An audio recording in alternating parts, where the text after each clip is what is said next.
The last thing Donna Briggs wanted was to be seen. She sat in the parking lot of Millhaven Family Grocery for 11 minutes before she opened the car door. The engine was off, the heat was off. October in Montana had no patience for hesitation, and the cold had already crept in through the door seals and settled around her ankles. But she didn't move. She was counting. She already knew what the count was going to come to. She had counted it 3 times at the kitchen table before she left the house. She counted it twice in the car outside the elementary school when she dropped Caleb off. She counted it again at the red light on Whitmore Road with Lily in the back seat, singing something she'd learned from a cartoon, her small voice filling the whole car with the kind of sound that made a person feel the weight of every single thing they hadn't been able to give. $5.17. That was everything. Not everything in the account, though. That was almost true, too. That was everything she had in cash, which was the only way you could buy the things she was here to buy. The things on the discount rack in the back corner of the store where the dented cans lived, and the bread that was one day past the sell-by date sat in a wire basket with a handwritten sign that said "marked down" above it in blue marker. Credit cards didn't work for marked down items. The woman at the counter, Linda, had explained it to her 3 weeks ago with the kind of patience that made Donna feel worse than if Linda had been rude about it. Cash only, hon. That's just how it is. So Donna sat in the parking lot and counted $5.17. The cheapest loaf of bread on the markdown rack had been $289 last Thursday. That left her $228 for whatever else was back there. A dented can of beans was usually 79 cents. Sometimes there were bruised apples, 4 for $1. She had worked it out in her head so many times that she could do it without thinking the arithmetic of near nothing, the math of making it to Friday. Friday was 9 days away. She had done harder things than walk into a grocery store. She had buried her son in November of last year, stood at the graveside in the snow, with a 4-year-old on her hip and a 7-year-old pressed against her leg, and she had not made a sound because the kids were watching, and the kids needed to see that the world did not end when it broke your heart. She had driven home from that graveside and made grilled cheese sandwiches because it was lunchtime and children needed to eat regardless of what had just happened to the world. She had done that. She had gotten out of bed every day since. She had enrolled Caleb in 2nd grade at Millhaven Elementary, walked him to his classroom. On the first day, met his teacher, asked the right questions, watched him to walk to his desk with his backpack still on because he hadn't realized yet that you took it off. She had taken Lily to her pediatric checkup, sat in the waiting room with the toys, and the other parents answered the questions about diet and sleep and developmental milestones with the steady voice of a woman who had those answers because she had been paying attention. She had applied for 12 jobs in 3 months and gotten one of them. Cleaning offices at a medical building on the edge of town, 12 hours a week at $9 an hour, and she had been grateful for it. She could walk into a grocery store. She got out of the car. The bell above the door rang when she pushed it open. She knew the sound by now.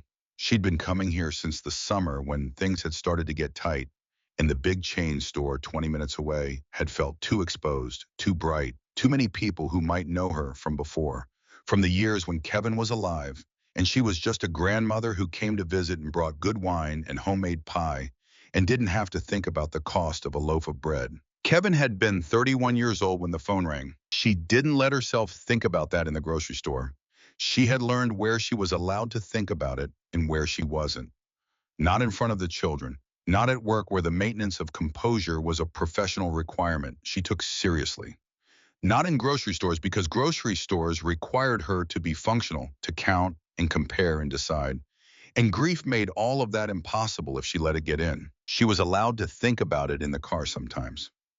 At night after the kids were in bed and the house had gone quiet in that specific way that houses go quiet when the people in them are finally still.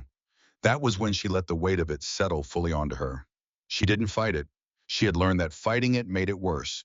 You let it settle and you sat with it, and then you got up in the morning. Millhaven Family Grocery was the kind of store that still had handwritten signs above the produce and a bulletin board near the door, covered in index cards advertising lawnmowers for sale and babysitters available, and a church potluck every 3rd Sunday.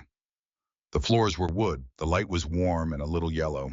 There were 4 aisles and a meat counter in the back and a register up front where either Linda or a young man named Danny ran the show depending on the day. On Tuesday afternoons, it was Danny, maybe 19, with a kind face and the slightly overwhelmed expression of someone who had not been doing this job long enough to have developed a professional mask for it. Donna walked in with her eyes on the floor. She went past the produce without stopping. She went past the dairy cooler. She didn't slow down at the bread aisle because the bread aisle was full-price bread, and full-price bread was not something she was here for. She went to the back corner to the markdown rack, and she stood in front of it and looked at what was there. One loaf of white bread, day old. The sticker said $2.89, but someone had crossed it out in pen and written $2.54 beneath it, which meant Linda had probably done that this morning because the bread was now 2 days old. And Linda did things like that without being asked because Linda was a decent human being who had noticed over 3 weeks of Tuesday visits the particular way Donna Briggs moved through her store. $2.50 for the bread. That left her $2.67. There were no dented cans today. The bottom shelf was empty except for a single can of cream of mushroom soup that had a small dent on the side but was still marked full price because the dent was minor. Donna looked at it for a moment and put it back. There was a paper bag of bruised pears on the produce end cap with a sign that said 6 for $1.50. She counted 6 that were still mostly firm. She put them in the basket she'd taken from the door. Bread, $2.50. Pears, $1.50. Total $4.10. She had $1.17 left over, which was not enough for anything but was better than nothing, and she had gotten very good at being grateful for better than nothing. She walked to the front. Danny was behind the counter. There was one person ahead of her, an older man in a canvas jacket who was buying motor oil and a bag of beef jerky. He counted exact change. He left. Donna stepped up. She put the bread and the pears on the belt. Danny scanned the bread. He scanned the pears. He hit the total. $4 even. Donna opened her change purse. She started counting out quarters. She had counted this out already. She knew she had the money. But her hands were doing what her hands had started doing sometime in the last several months, which was shaking when she was doing things she used to do without thinking. She pressed her fingertips against the counter to steady them. That was when the bell over the door rang behind her. She didn't turn around. She heard the heavy sound of boots on wood, a single set moving slow. She heard the soft sound of a cooler door opening and closing. She heard the footsteps cross the store and stop behind her in line. She was still counting quarters. She got the total on the counter, $4 exact, penny by penny, quarter by quarter, arranged into a neat stack because neat was the only thing she had left to offer. She looked up at Danny. Danny had gone very still. I was looking at something over her shoulder. Donna felt it before she understood it, the specific stillness of a room that has reorganized itself around a person who has just entered it. She turned her head slightly, not all the way.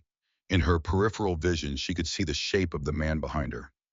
Large, a wall of a man, leather vest with patches she didn't look at directly. Gray beard, arms like bridge cables, boots that had put in a long mileage. She turned back to the counter. She picked up her bag. She had what she came for. She needed to get Lily from Mrs. Patterson's by 3, and it was already close to 2:15, and she was going to be fine, and she was going to leave.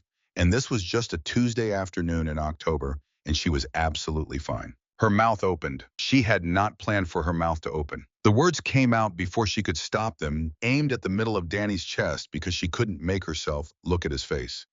"Do you have any expired bread for my children?" She said it quieter than she'd intended, like she hoped he wouldn't hear, like she could make the words small enough to take back. "Anything past date that you'd be throwing away. I just thought if you had something in the back." She stopped. The room had gone completely still. She could hear the refrigerated hum of the dairy cooler on the other side of the store. She could hear her own pulse in her ears. She could hear Danny breathing.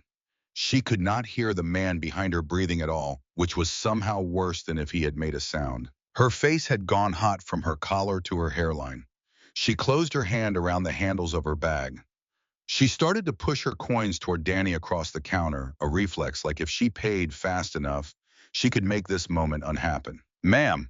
The voice came from behind her, low and controlled, not loud, not aggressive. The kind of voice that had learned to move through difficult rooms without adding to the difficulty in them. "Hold on a minute." She went still. Slow footsteps, not crowding her, just moving to the counter. A large hand appeared beside hers on the wood surface, and it set a can of black coffee down with a quiet sound, and then it rested there. That hand, just resting, not touching anything she'd set down, just present, like a period at the end of a sentence. Danny, the voice again. Ring up everything she's got, and then she's not done yet. A pause, and the voice shifted, aimed at her now, rather than the cashier. Would you look at me a second, please? She didn't look at him. She was looking at the counter, and she was pressing her palms flat against the wood, and it was not working. Please, just that word. She looked at him. It was 61, maybe 62. Built like a man who had worked with his hands his entire life and had not stopped. His beard was full and going silver at the sides. His face had the specific topography of a life that had not been easy, not hard, in the way that makes a person bitter, but in the way that makes a person steady, the way a riverbed gets smooth from decades of water moving over it. His eyes were a particular shade of gray that she would remember for the rest of her life, not because they were remarkable to look at, but because of what was in them. Not pity. She had braced herself for pity.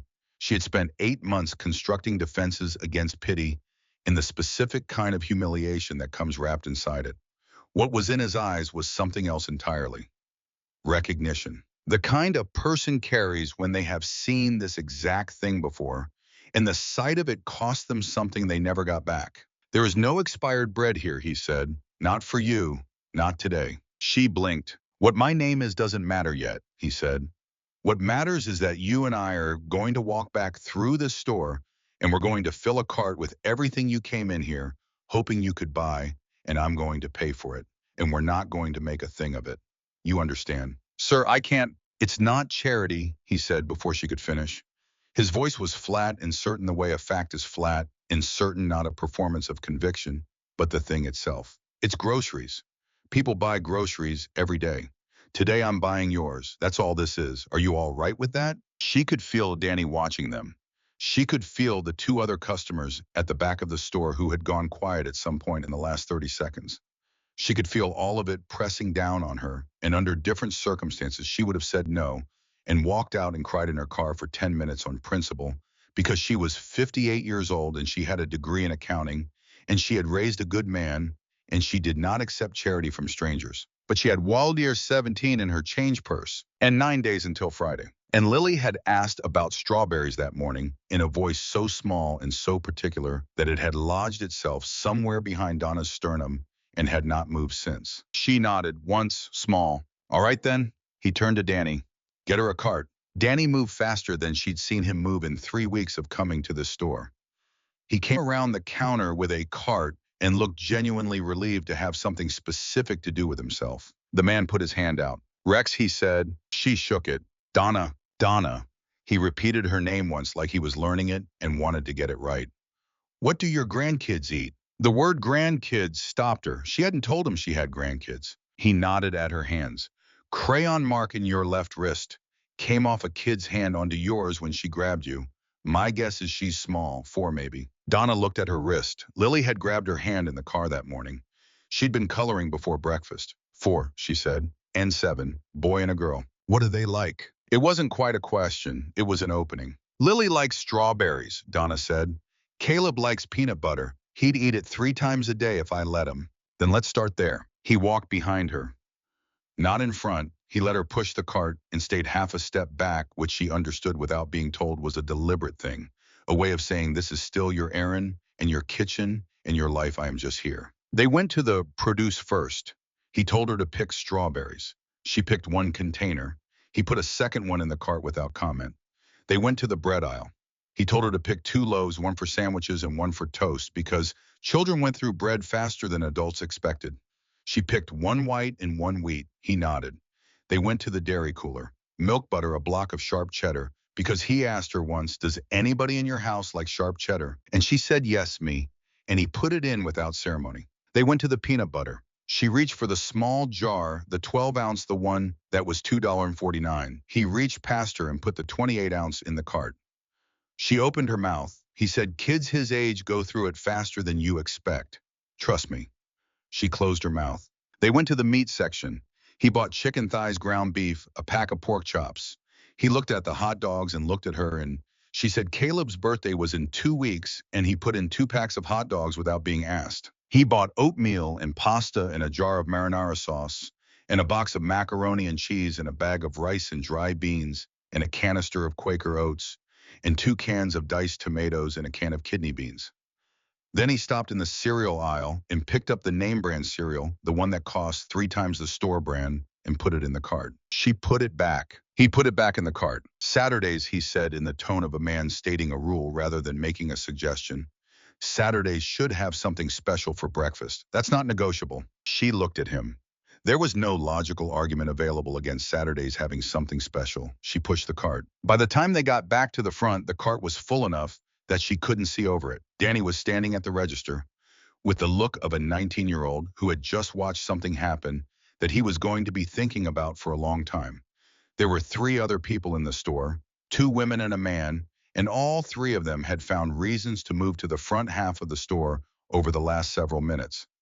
One of the women, somewhere in her 70s, had her hand pressed flat over her mouth and was not making any effort to pretend she wasn't watching. Danny scanned everything. He scanned for a long time. The number on the register climbed to 161.43. Rex pulled a worn leather wallet from the back pocket of his jeans.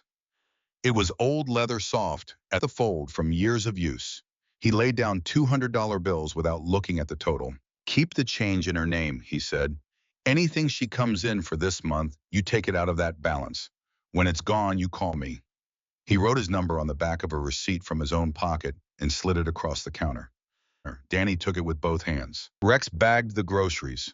He was methodical about it. Heavy things at the bottom, bread and eggs on top, cold things together. Donna stood beside him and reached for a bag twice, and both times he took it from her hands gently, and the second time he said quietly, "Your job right now is to let me do this. That's all." She put her hands at her sides. He carried the bags out in 2 trips.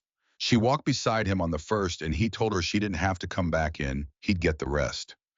She stood by her car and watched him go back in. He came out with the second load and put it in the trunk with the specific efficiency of a man who had been moving heavy things his whole life and saw no reason to be dramatic about it. He closed the trunk. She was looking at the ground. "Thank you," she said. The words came out intact, which surprised her. She had expected them to break apart somewhere in the middle. "I don't know how to." "You don't need to know," he said. "Drive safe. Your girl is waiting." She looked up. He was already stepping back from the car, not turning away yet, just giving her the distance she needed to collect herself. "What's your name?" she said. "Your whole name." "Rex Holden." He said it like it was just information no more weighted than a weather report. "Iron-packed MC. Most people in this county know the name, even if they've never met me. Figured you should know who you're thanking." She nodded. She got in the car. She drove to Mrs. Patterson's. She picked up Lily.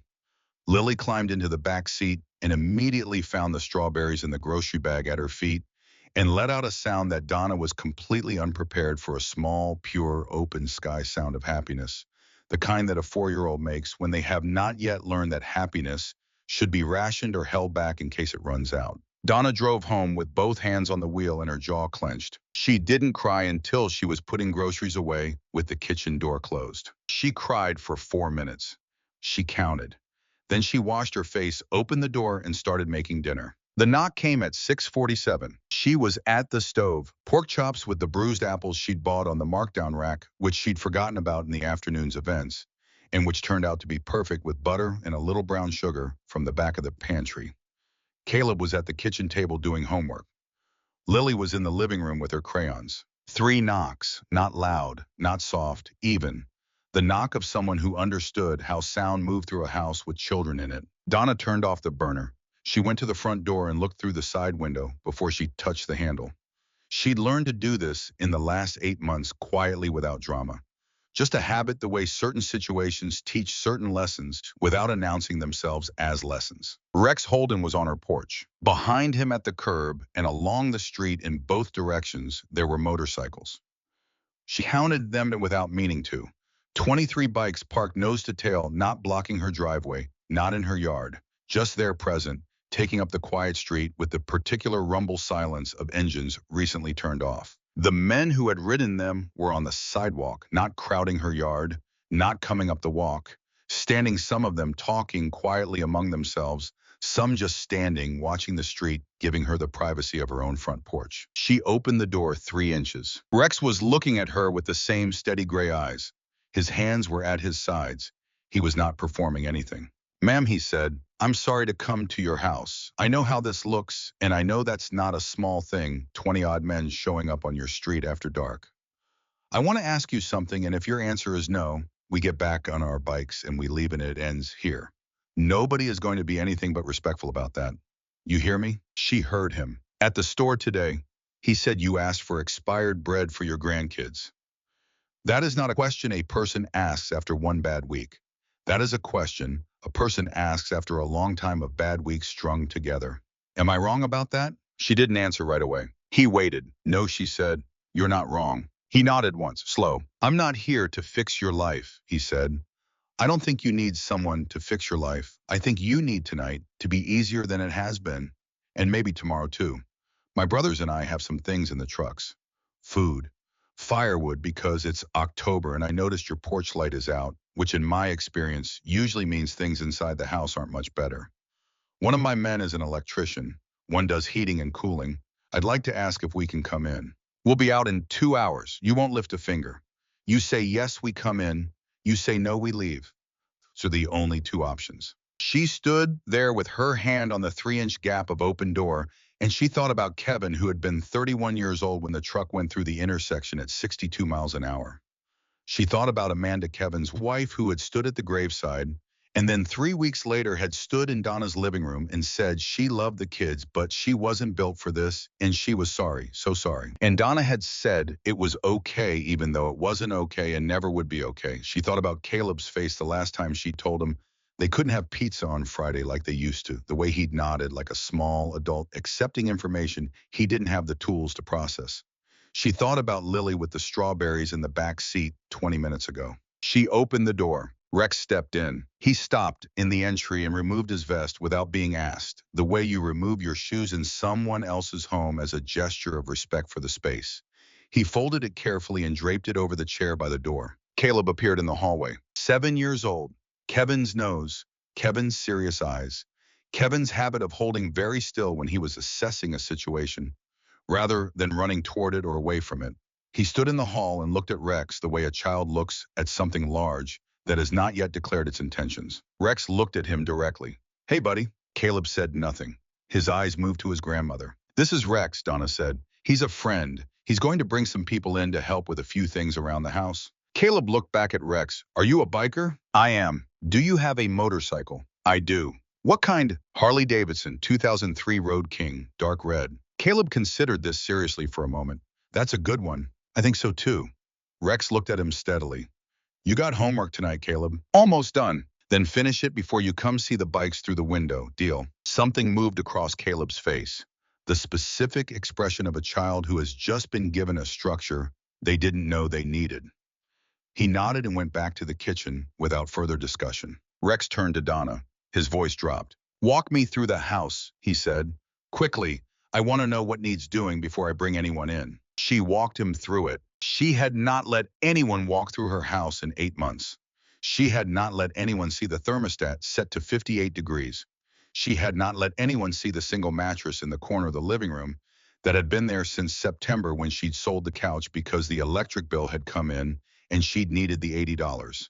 She had not let anyone see the kids' room where 2 mattresses sat on the floor because she hadn't been able to afford bed frames, or her own room where clothes lived in laundry baskets along the wall, because there was no dresser, or the kitchen where the pantry shelves were half empty in a way that no amount of careful arrangement had been able to disguise. Rex walked through all of it. He said nothing. He looked at things the way a man looks at things when he is making a list in his head, not judging them, not assigning blame or sympathy, just seeing, just cataloging what was real. When they came back to the kitchen, he stood with his hands in his pockets and looked out the window at the dark yard. "I'm going to bring my men in," he said. "Is that all right?" "Yes," she said. I went to the front door and nodded once at the men on the sidewalk. They came up the walk in a loose line, and they came quietly. 23 men in leather vests with patched shoulders and scarred hands, carrying toolboxes and grocery bags, and a bundle of firewood, and a folding table, and they fanned out through the house without being told twice what needed doing. The man they called Cobb went straight to the basement. She heard the sound of a wrench on a pipe within 2 minutes. The man they called Watts took the panel cover off the electrical box in the hallway and started working without any preamble. Two men she didn't know began unloading food into her pantry with the organized efficiency of people who had done exactly this before, which she had a feeling they had. A younger man, maybe 30, found Lily in the living room and sat down on the floor and let her show him her crayon drawings one by one, which was apparently the correct approach because Lily did not normally show her drawings to strangers, but she was showing them to him with detailed commentary. An older man with a broad, weathered face and a gray braid down his back set a pile of firewood next to her fireplace and got a fire going without making any production of it. He moved with the careful deliberateness of a large man who had spent decades being careful with breakable things. His name, she would find out later, was Hank. Rex stood in the doorway between the kitchen and the hall and watched all of it. Then he turned to Donna. "Tell me what happened," he said. "All of it if you want to, or just enough. Whatever you're comfortable with." She told him. She told him about Kevin, about the accident, about the phone call on a November afternoon that had reorganized everything she understood about how the world worked. She told him about Amanda, about the conversation in the living room 3 weeks after the graveside, about watching a woman she had tried to love drive away from her grandchildren and not come back. She told him about the job at the medical building, 12 hours a week, $9 an hour, and about the daily arithmetic of almost enough. She told him about the interviews that had gone quiet. She told him about the ladies, about the couch she'd sold, about being 58 years old in a job market that had very specific ideas about what 58-year-old bookkeepers were worth. Then she told him about the letter. She hadn't planned to tell him about the letter, but she was already talking, and the letter had been sitting in the back of her mind since morning, like something with teeth, and she was tired, and Rex Holden was standing in her kitchen with those steady gray eyes listening the way almost nobody listened anymore. The letter had come 3 weeks ago from a family law attorney in Billings. It represented Gary Briggs, Kevin's younger brother, who was requesting a formal review of Donna's guardianship of Caleb and Lily on the grounds that she lacked the financial stability to provide adequately for the children's needs. There was a court date 6 weeks from last Monday. Rex said nothing when she finished. "I was quiet for a long time." Outside the kitchen window, the fire had started in the living room, and the orange light of it moved on the wall. The radiator in the hall clicked and hissed in a way it had not done in 3 weeks, which meant Cobb had found whatever had been wrong with it. The house was already warmer than it had been when she walked in that afternoon with the pears and the day-old bread. "Tell me about Gary," Rex said. She told him. Gary Briggs was 44 years old. He sold commercial real estate in Billings. He wore good suits and had a good handshake, and had not visited his brother in the last 3 years of Kevin's life, due to a disagreement about money that Kevin had never fully explained to her. He had not come to Kevin's funeral. He had sent flowers with a card that said, "In memory of." He had not called to check on the children in the 8 months since. Now he wanted them. "You know why," Rex said. "I don't know for certain," she said. "But Kevin owned his house.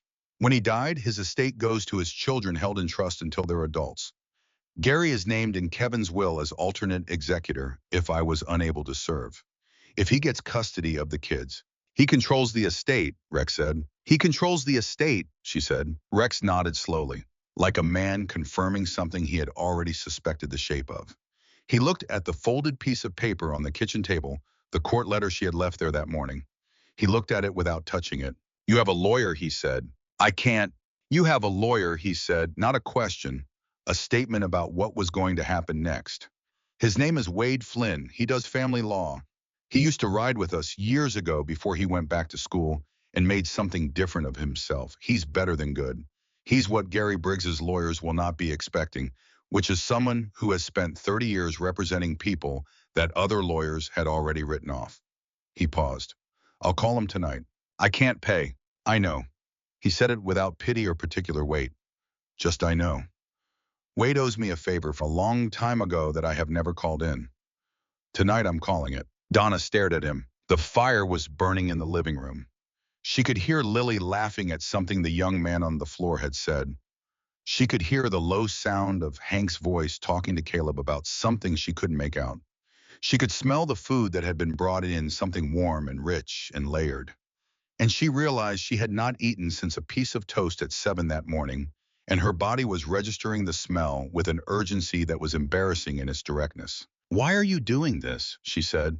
The question came out quiet, not accusatory, just asking the way you ask when you need to understand something before you can accept it. Rex looked at the orange light on the wall for a moment before he answered. "I had a sister," he said.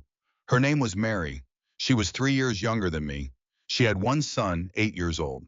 Her husband walked out when the boy was 2 and never came back. She did everything right. She worked 2 jobs. She held it together for 6 years by herself, and she did it well. And I did not know how bad it had gotten until I got a phone call on a Tuesday morning." He stopped. His jaw moved once. He looked at the table. Nobody helped her. That is the thing I have never been able to get past. Not one person in that town reached a hand out. She was too proud to ask, and nobody looked close enough to see that she was asking with everything she wasn't saying out loud. He looked up at Donna. "Today you walked into a store with $5.17 and you asked for expired bread for your grandkids." "I heard it. I'm not walking past it. I couldn't walk past it. That's all this is." She didn't say anything for a moment. "Then I'm sorry about Mary." He nodded, accepted it the way a man accepts something that is true and final and unchangeable. He moved on. "Come eat," he said. "Hank has been cooking since we left the parking lot, and if you let his food get cold, he'll take it personally and he won't say so, but you'll know." She almost laughed. It came out of her as a short breath, not quite a laugh, but close enough to surprise her. She ate at her own table with her grandchildren and 23 men who had ridden 40 minutes on a cold October night to make sure she could. Caleb ate until he was done and then asked if he could look at the bikes through the window, and Rex said yes when his plate was clean, and Caleb cleaned his plate in approximately 4 minutes.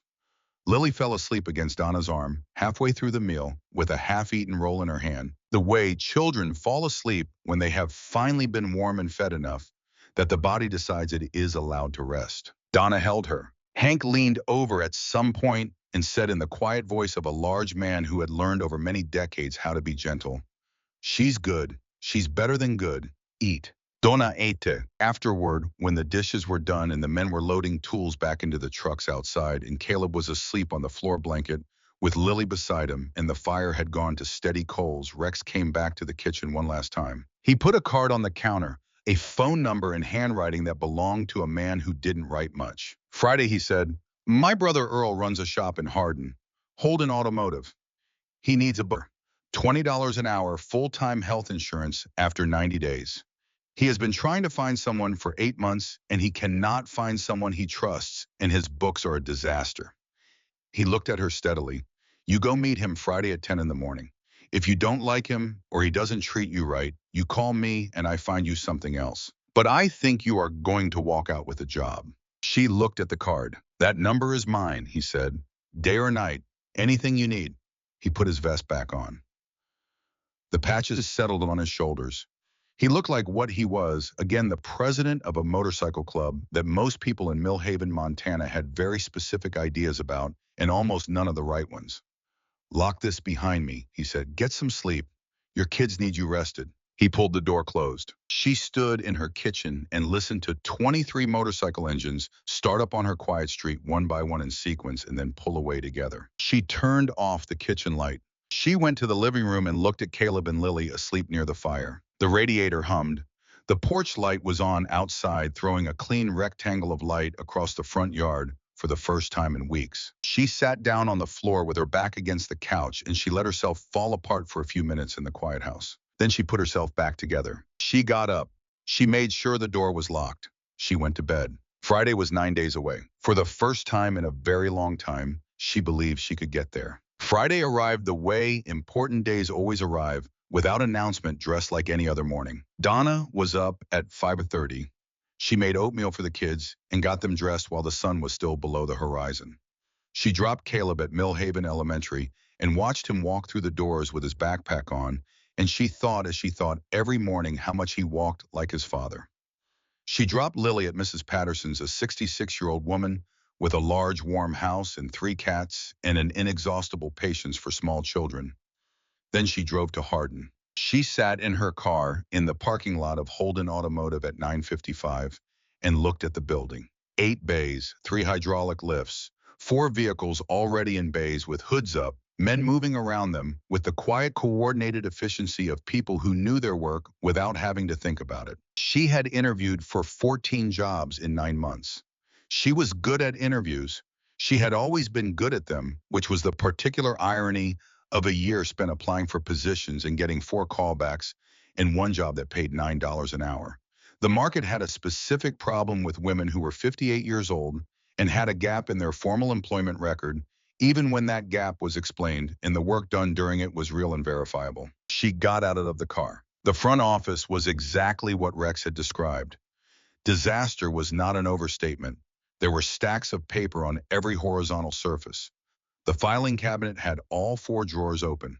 The computer had what appeared to be approximately 60 browser tabs running simultaneously.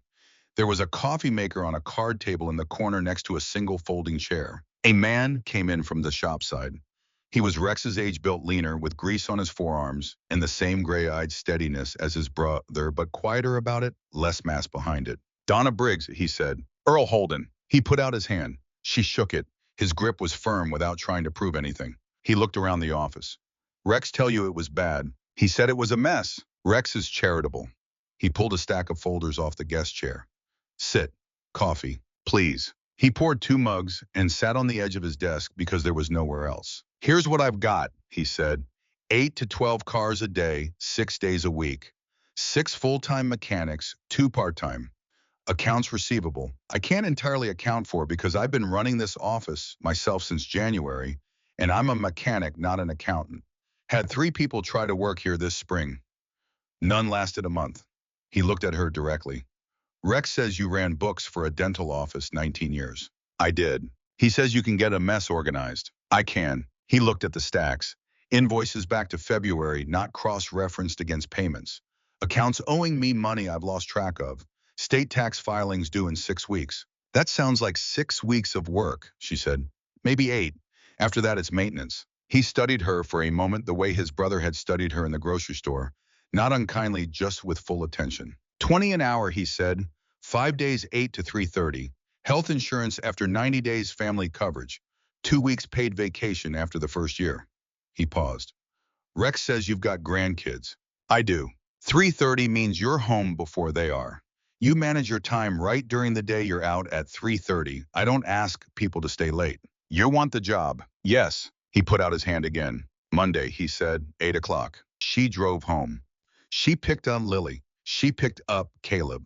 She made dinner and got everyone to bed and sat at the kitchen table afterward with her hands around a cup of tea and let the fact of it settle into her the way warm water settles into cold ground. She had a job. $20 an hour. Benefits. 3:30. She had a job. She called Rex that night. He answered on the second ring. I start Monday, she said. A pause, then good. Thank you, she said. For Earl, for all of it. Thank Earl, he said. He needed someone. You're going to be good for that shop. She started to say something else, and he said, get some sleep, Donna. Your kids need you rested. She smiled in spite of herself. You already said that. Still true, he said and hung up. She got some sleep. Monday came in cold and clean. Donna was at the shop at 7:55. Earl arrived at 8 on the dot, coffee already in hand. He looked at her, looked at the office, still stacked everywhere, and said, you sure? I've seen worse, she said, which was not entirely true, but was the right thing to say. She came out the other side of Earl Holden's books in 14 days. By the end of the first week, she had sorted every piece of paper in the office into filed pending or urgent. The urgent pile contained 11 accounts that owed the shop money that Earl did not know about because the invoices had never been properly followed up on. By the end of the second week, she had recovered over $9,000 in outstanding payments, with 4 phone calls and 2 letters. And she had the filing system running on a clean digital platform, using software she already knew from 19 years of dental office work. Earl came into the office on the Thursday of the second week and turned in a slow circle. How, he said. You start with what's there, she said, and you go from there. He hired her officially that afternoon, signed the paperwork, and said she'd have insurance cards in 6 weeks. He also told her he was moving her to 22 an hour because he'd told her 20 when he didn't know what he was getting, and now he knew. And if you stay 6 months, he said, we talk about office manager. She shook his hand. The men in the shop started calling her Miss Donna by the end of week 2. Not in a diminutive way, but in the way that certain tradespeople use the word miss, which is a term of specific respect that means you have earned a place in their space, and they want you to know they recognize it. She ate lunch in the break room with them most days, and they talked about cars and football and kids and weekends. And they did not talk around her or treat her differently than they treated each other, which she appreciated more than she could easily have said. After 8 months of being looked at with sliding sympathy, it was a very specific and important kind of relief to sit in a room full of people and just be someone who worked there. She called Mrs. Patterson and reduced Lily's hours. She could pick Lily up at 3:15 now, which meant the cost dropped, which meant the math was different in a way that still made her breath catch when she worked it out. The first Sunday lunch at the Iron Pack Clubhouse happened at the end of October, 3 weeks after the night Rex had come to her house. Rex called on a Thursday. He said there was a lunch the last Sunday of every month, families welcome. He said it in the particular tone of a man offering something genuinely with no weight attached to the answer. She went. The clubhouse was a low building on the north end of town with a gravel lot and a long covered picnic area out back where tables had been set end to end and loaded with food. There were 50 people there, maybe more bikers and their wives and kids and parents, loud in the way large family gatherings are loud, comfortable, and overlapping. Caleb let go of Donna's hand within 4 minutes of arrival when he spotted three boys his approximate age chasing each other around a picnic table. Lily held on for 20 minutes. Then Hank's wife Barbara appeared with cookies and an offer to show Lily the cats that lived in the clubhouse, and Lily detached from Donna's leg and followed Barbara like she'd known her for years. Donna stood alone for a moment in the middle of all of it. Rex appeared at her elbow. He had a paper plate with ribs and potato salad, which he appeared to consider a complete meal. "You're standing like you're expecting to be asked to leave," he said. "Old habit," she said. "Bad one. Come sit down." She sat down. She ate Hank's cooking, which was extraordinary in the way that food made by large, quiet men who have been cooking outdoors for 30 years tends to be extraordinary. The potato salad had something in it she couldn't identify and did not ask about because she did not want to break the mystery. Cobb, who turned out to be 52 with a daughter in college and two grandkids of his own, sat across from her for 45 minutes and talked through the problem with his mother's water heater.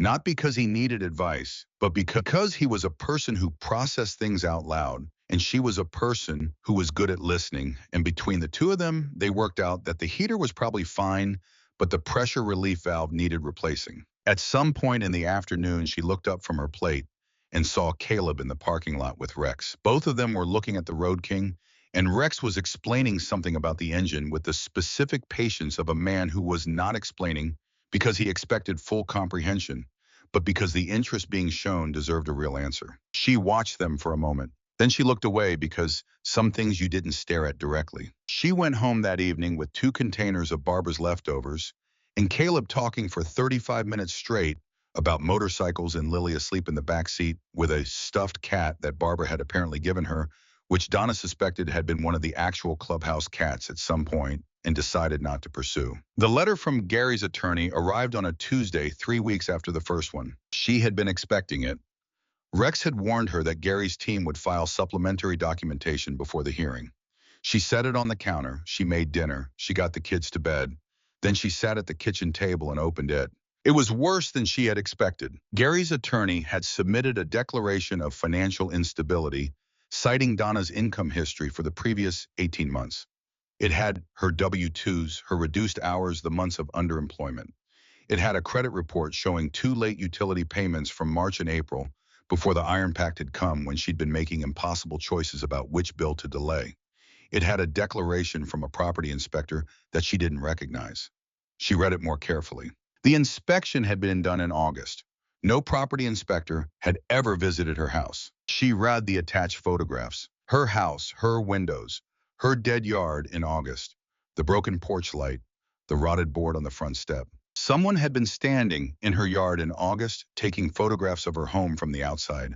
And Gary had those photographs, and he was using them in a court filing to argue that she could not adequately care for 2 children. She read it twice, then she picked up her phone and called Rex. He answered on the second ring. She read him the sections about the photographs. The August inspection. She kept her voice level. Rex was quiet for a moment. "I want you to scan that letter and send it to Wade tonight, all of it. He needs to see the photographs, and he needs to know exactly when they were taken." I don't have a scanner. Earl's shop does. I'll call him to leave the back door unlocked. You go now before it's late. Wade needs this tonight. She went. The shop was dark except for a single work light Earl had left on. The scanner was in the office. She fed the documents through page by page and emailed everything to Wade Flynn's address. She drove home. She locked the door. She looked in on the kids. Caleb was asleep with his arm over his face the way Kevin used to sleep, a detail that hit her in the sternum, the way it still did sometimes when she wasn't braced for it. Lily had 3 stuffed animals arranged along the edge of the mattress in the new bed frame that had arrived last weekend, courtesy of a club run that had apparently included a furniture collection route. And she was asleep with her mouth slightly open and her fist curled under her chin. Donna went to bed. She did not sleep for a long time. In the morning, she got up and made oatmeal and got the kids to school and went to work. Wade Flynn called at 11:15. She stepped outside into the gravel lot behind the shop with her coffee. Wade's voice was like a freight train running on careful tracks, large, controlled, unhurried. He had been practicing family law for 27 years. He had started defending people who couldn't afford other lawyers and kept doing it after he'd gotten good enough to charge significantly more, because it turned out he was angrier on their behalf than on anyone else's. I've looked at the filing, he said. The photographs are the most aggressive element, but they're also their weakest point if we work it correctly. Those images are from August. Your hearing is in 3 weeks. The house is not the same house it was in August. I want to do a walkthrough this week, get my own documentation. Thursday evening, kids home and present normal evening. Judge looks at current conditions versus August conditions, and they are not the same picture. Yes, she said, there's another element. Your employment situation has changed materially in the past 3 weeks. Earl is going to provide a letter stating your rate, your hours, and your start date. Your first 2 weeks of pay stubs go in front of the judge alongside that letter. What about the estate issue? A brief pause. Who told you about the estate? I worked it out myself. A sound that suggested he was slightly impressed. Yes, Gary's ultimate interest is control of the trust established for the children following Kevin's death. The trust is substantial. I've pulled the documents. Insurance and a property interest Kevin held. Total value in the range of $400,000. Donna said nothing. She had not known the total. Gary Briggs is not trying to raise your grandchildren, Wade said. He's trying to access their inheritance. Once I establish that clearly in front of the judge, the court has a very different picture of this petition. A grandmother with stable employment and a safe home and 2 healthy children against a man who has never visited those children and stands to control $400,000 of their money if he wins. I know which way that judge is going. What if she doesn't? Donna said. She will, he said. But if she doesn't, we appeal and win on appeal. I have not lost a custody case in 11 years. I am not starting with yours. She believed him. The problem arrived on a Wednesday afternoon, 3 days before the hearing. She came out of the shop at 3:20 to find her car listing to the right. Both driver's side tires were flat rims nearly touching the gravel. She walked around the car, all 4 tires. She stood in the gravel lot and made herself breathe. Then she went inside and found Earl. Earl came out crouched, looked at the sidewalls. He stood up. His face had gone the particular blank of a man suppressing something. What? She said. He turned the front tire toward her. There was a cut in the sidewall.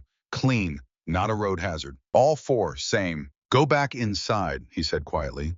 I'll deal with the car. You need to call Rex. Rex was there in 20 minutes with Cobb and a man named Garrett who had a methodical eye for things that needed careful looking at. Garrett examined the tires, the gravel, the fence line at the back of the lot. He stood up and spoke to Rex in a voice too low for Donna to hear. Rex nodded and looked at her. Did Gary know where you worked? I didn't tell him, she said, but he hired a private investigator. He's been tracking me since at least August. Rex was quiet. Then we're going to document this before Earl touches anything. Photos first, then Earl fixes your car on the shop's time parts and labor on us. And starting tomorrow, Garrett is going to be spending some time in the vicinity of this parking lot during the day. Not obvious, just nearby. Gary Briggs has moved into something that is not just a legal matter anymore. Damaging property is a crime. I want to be ready for the next move he makes. She looked at the flat tires. He's scared, she said. Rex looked at her. If he was confident in the legal case, he wouldn't be cutting tires, she said. He does this because he thinks he's losing, which means Wade is right. Rex almost smiled. That's exactly right. Earl fixed the car himself during his lunch break and charged her nothing. 3 days before the hearing, Gary Briggs walked into the front office. She was at her desk processing invoices when the bell rang. She looked up. How was 44 good suit haircut by someone expensive? The practiced air of a man who had learned to use reasonableness as a weapon. He looked around the office with the specific expression of someone who is calculating the value of everything they are standing in front of. He looked at her. Donna, he said, you look well. Gary, she said. She did not stand. She kept her hands flat on the desk. I just wanted to have a conversation, he said, person to person. I feel like the lawyers have been doing all the talking, and I thought maybe I'm at work, she said. It won't take long. He was looking for a chair. Donna, I think we both want what's best for Caleb and Lily. I know what's best for Caleb and Lily, she said. I've been raising them for 8 months. He smiled, patient, practiced. That's exactly my concern. You've been doing this alone. You're 58. You've barely been making ends meet, and I'm working full time, she said. At $22 an hour, Earl can confirm that. Something shifted in his face. He had known this. Even so, he said, the long-term stability. You haven't called those children once, she said. Not in 8 months. You didn't come to your brother's funeral. You have never asked how they are. Donna Tisham, I'm asking you to leave, she said. Her voice was steady in a way that surprised her, steady all the way through. I have work to do. If you have something to say it to Wade Flynn through your lawyer. Leave now, Gary. He looked at her. The practiced patience had a fracture in it. You don't understand the position you're in, he said. I understand it completely, she said. Leave. I left. She sat at her desk for a moment after the bell stopped ringing. Then she picked up her phone and called Wade. He came to your workplace, Wade said. Yes, this is good. This is the behavior of someone watching their strategy unravel. I'm filing a motion tomorrow he won't enjoy. Stay clear of him between now and Tuesday. She stayed clear of him. She went to work. She came home. She made dinner. She helped Caleb with multiplication tables and listened to Lily's school stories and read to them at bedtime and turned off the lights. She was awake at 11 most nights in the dark, running through things the way you do when the thing you fear is not one specific event, but the space of time before you find out whether the worst thing happens. The Sunday before the hearing, Rex called. I'll be at the courthouse Tuesday, he said. Some of my brothers too. Not in the room, outside. You won't feel alone that day. She held the phone. You don't have to do that, she said. I know, he said. She didn't tell him not to come. She dressed carefully on Tuesday morning. She did not have many options. A gray blazer she'd kept for years because blazers lasted if you cared for them, and a navy blouse and dark slacks that still fit. She put on the small pearl earrings that had been her mother's because her mother had been a woman who faced difficult rooms with her back straight and her face composed, and wearing them was a way of bringing that into the courtroom with her. She drove to Billings. She found parking 3 blocks from the courthouse. She walked. Wade Flynn was waiting at the bottom of the steps. I was 55, built like a man who had done hard labor until 30 and kept going to the gym afterward out of principle. Gray beard, reading glasses on a chain, a dark blue suit that had been pressed by someone who knew what they were doing. How are you? He said. Ready, she said. Good. He looked at her steadily. You listen. When it's your turn, you answer the question asked, not the question you wish had been asked. You don't look at Gary. You look at me or at the judge. If something is said and it's not your turn to respond, write it on the notepad. This is going to be over by lunch. Tell me why we win, she said. He put his hands in his pocket. Gary Briggs has no relationship with those children. His financial interest in the estate is documentable, and I have documented it. You have stable employment in a safe home and 2 healthy children in school. Gary's photographs are 8 weeks out of date, and mine look like a different house, which it functionally is. Gary's private investigator cut your tires last week, and I filed that documentation this morning. And judges do not look kindly on people who file custody petitions for children's welfare and then send someone to commit property crimes against those children's grandmother. He paused. And I have not lost a custody case in 11 years. She nodded. They went in. The courtroom was smaller than she'd expected. Wood-paneled walls, high windows, yellow light. Gary was already at the right-hand table with 2 lawyers. One young and polished, one older and solid, the kind of man who occupied a courtroom the way furniture occupied a house. Gary looked up when she came in. He did not smile. He looked at her with flat assessment and looked away.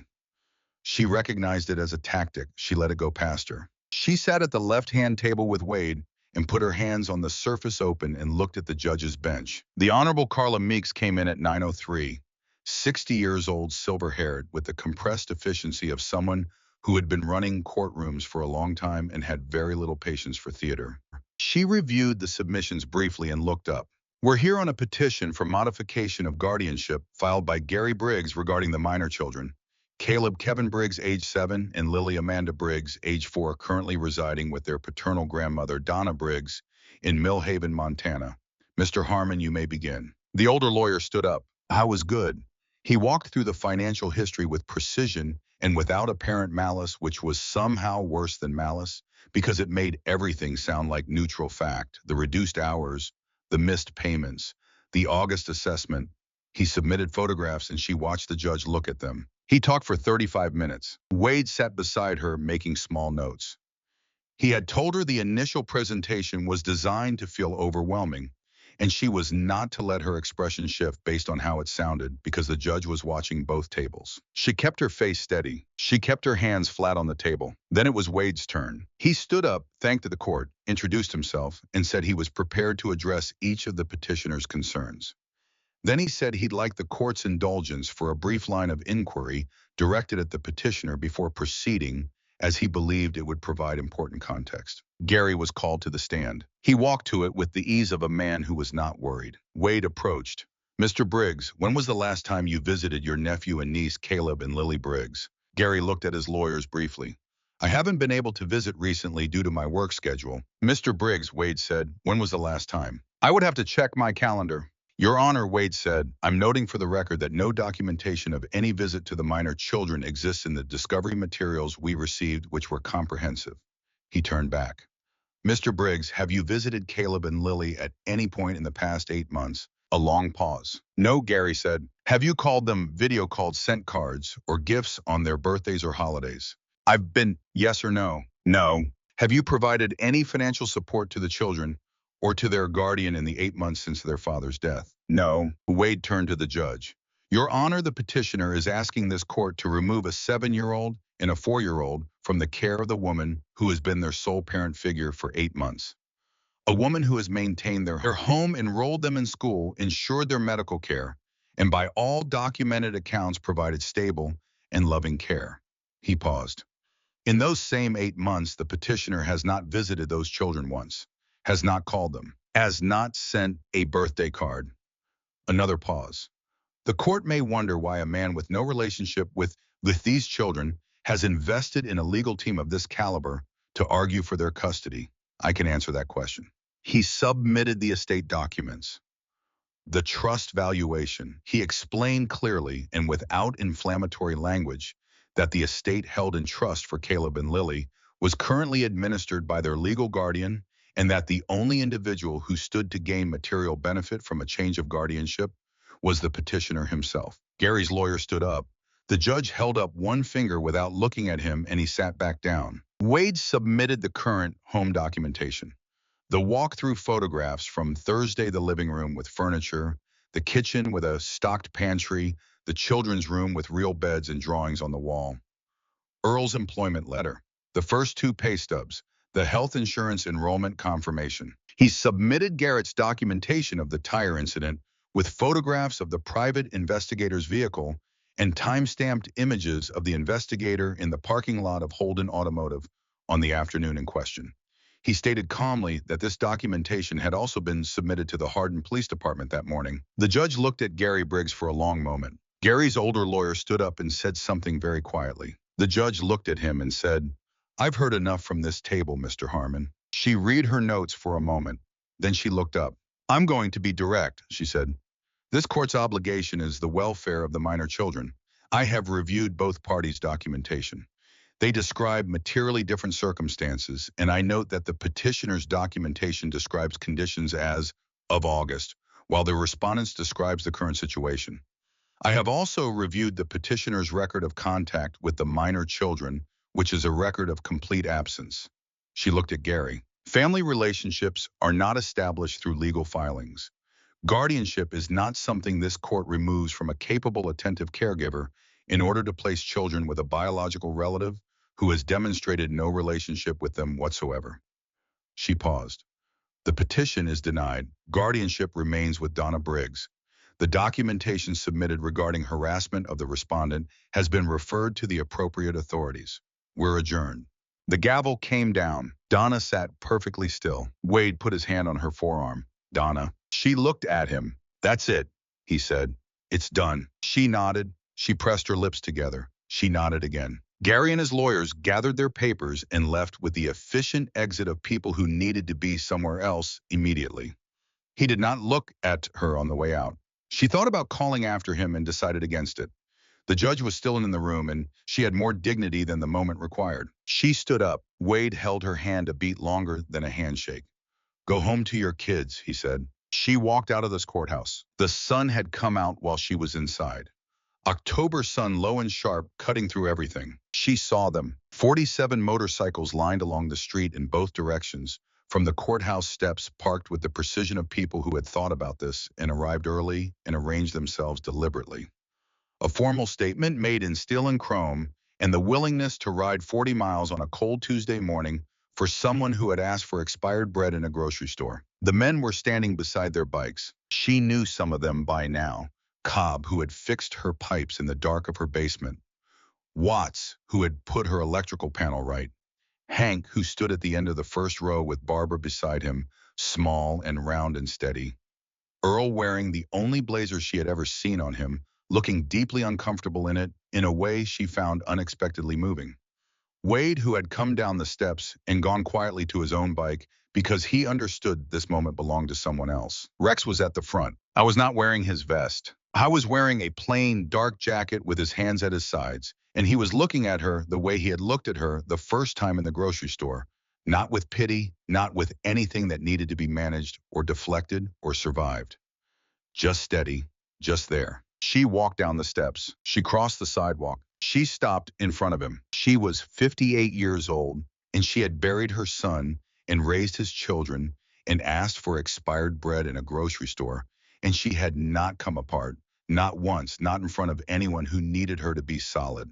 She was not going to come apart now. She was. She put her hand over her mouth. Rex put his arms around her.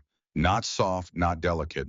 The way you hold someone in a storm, not to stop the storm, but to make sure they don't blow away. She let herself be held. 30 seconds, maybe 40. Then Caleb's voice cut through it. She pulled back and turned, and there he was running up the courthouse steps in his school clothes with his backpack still on, because Mrs. Patterson had apparently driven him here, and she could see Mrs. Patterson's car at the curb, and Mrs. Patterson herself standing on the sidewalk with Lily on her hip waiting. Caleb ran straight into her, and she caught him. Did you win? He said. She looked down at him. Yes, she said. We won. I thought about this for exactly 1 second. Didn't we get hot dogs for dinner? Someone behind her laughed. She laughed. She held her grandson against her chest and laughed in the October sun in front of 47 motorcycles and the men who had ridden them.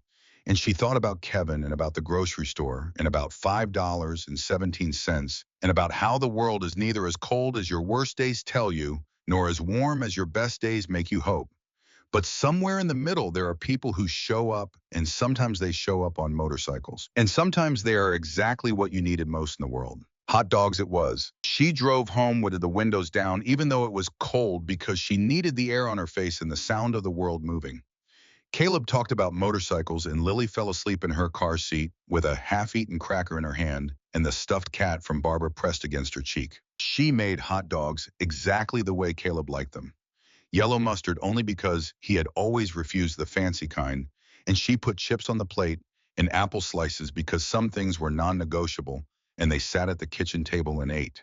Caleb told her about a boy in his class who had claimed to have ridden a motorcycle, which Caleb found implausible given the boy's age.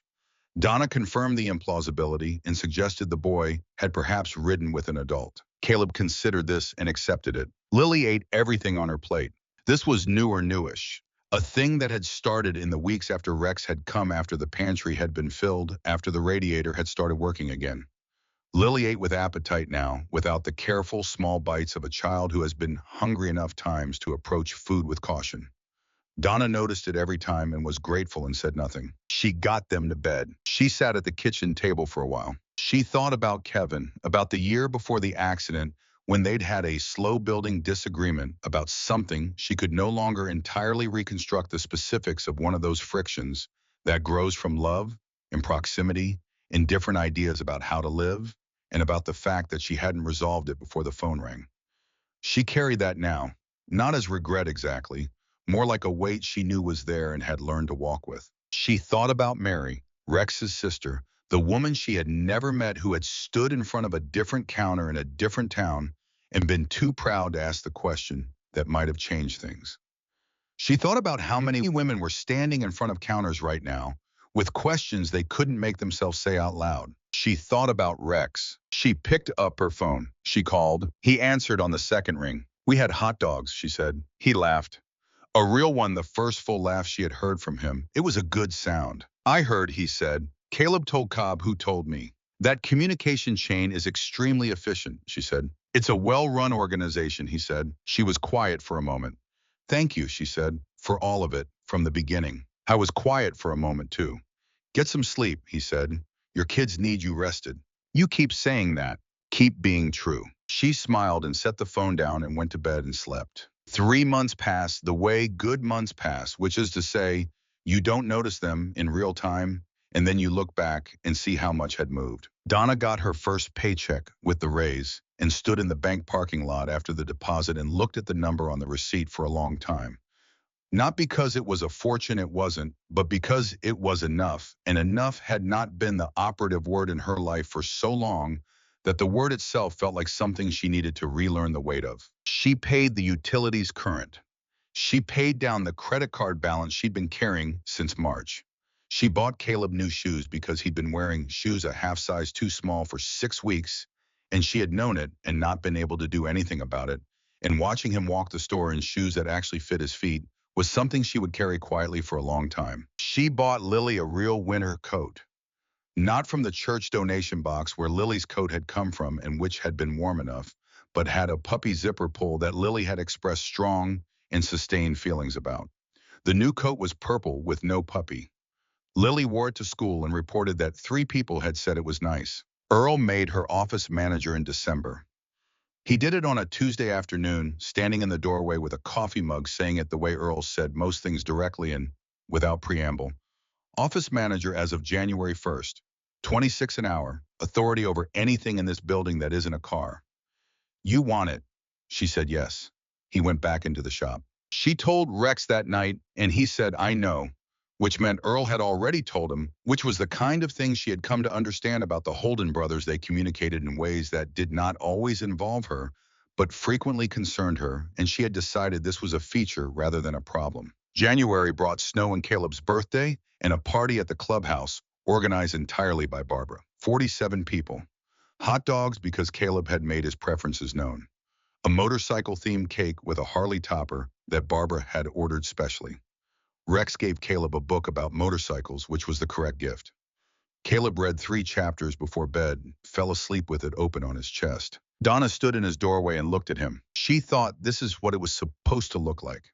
A boy asleep with a book he loves, a warm house, a person in the doorway who was not afraid. February and a thing she had been pushing to the back of her mind since October asked to be thought about directly. She was at the kitchen table on a Sunday evening, kids in bed, and she was thinking about Rex. She had been thinking about Rex in a way that she had been carefully not thinking about Rex for approximately 4 months, which was the kind of careful not thinking that takes more energy than the thinking it's trying to avoid. She was 58 years old. She had been a widow for 9 years. She had not been in anything resembling a relationship since Kevin's father had left when Kevin was 12.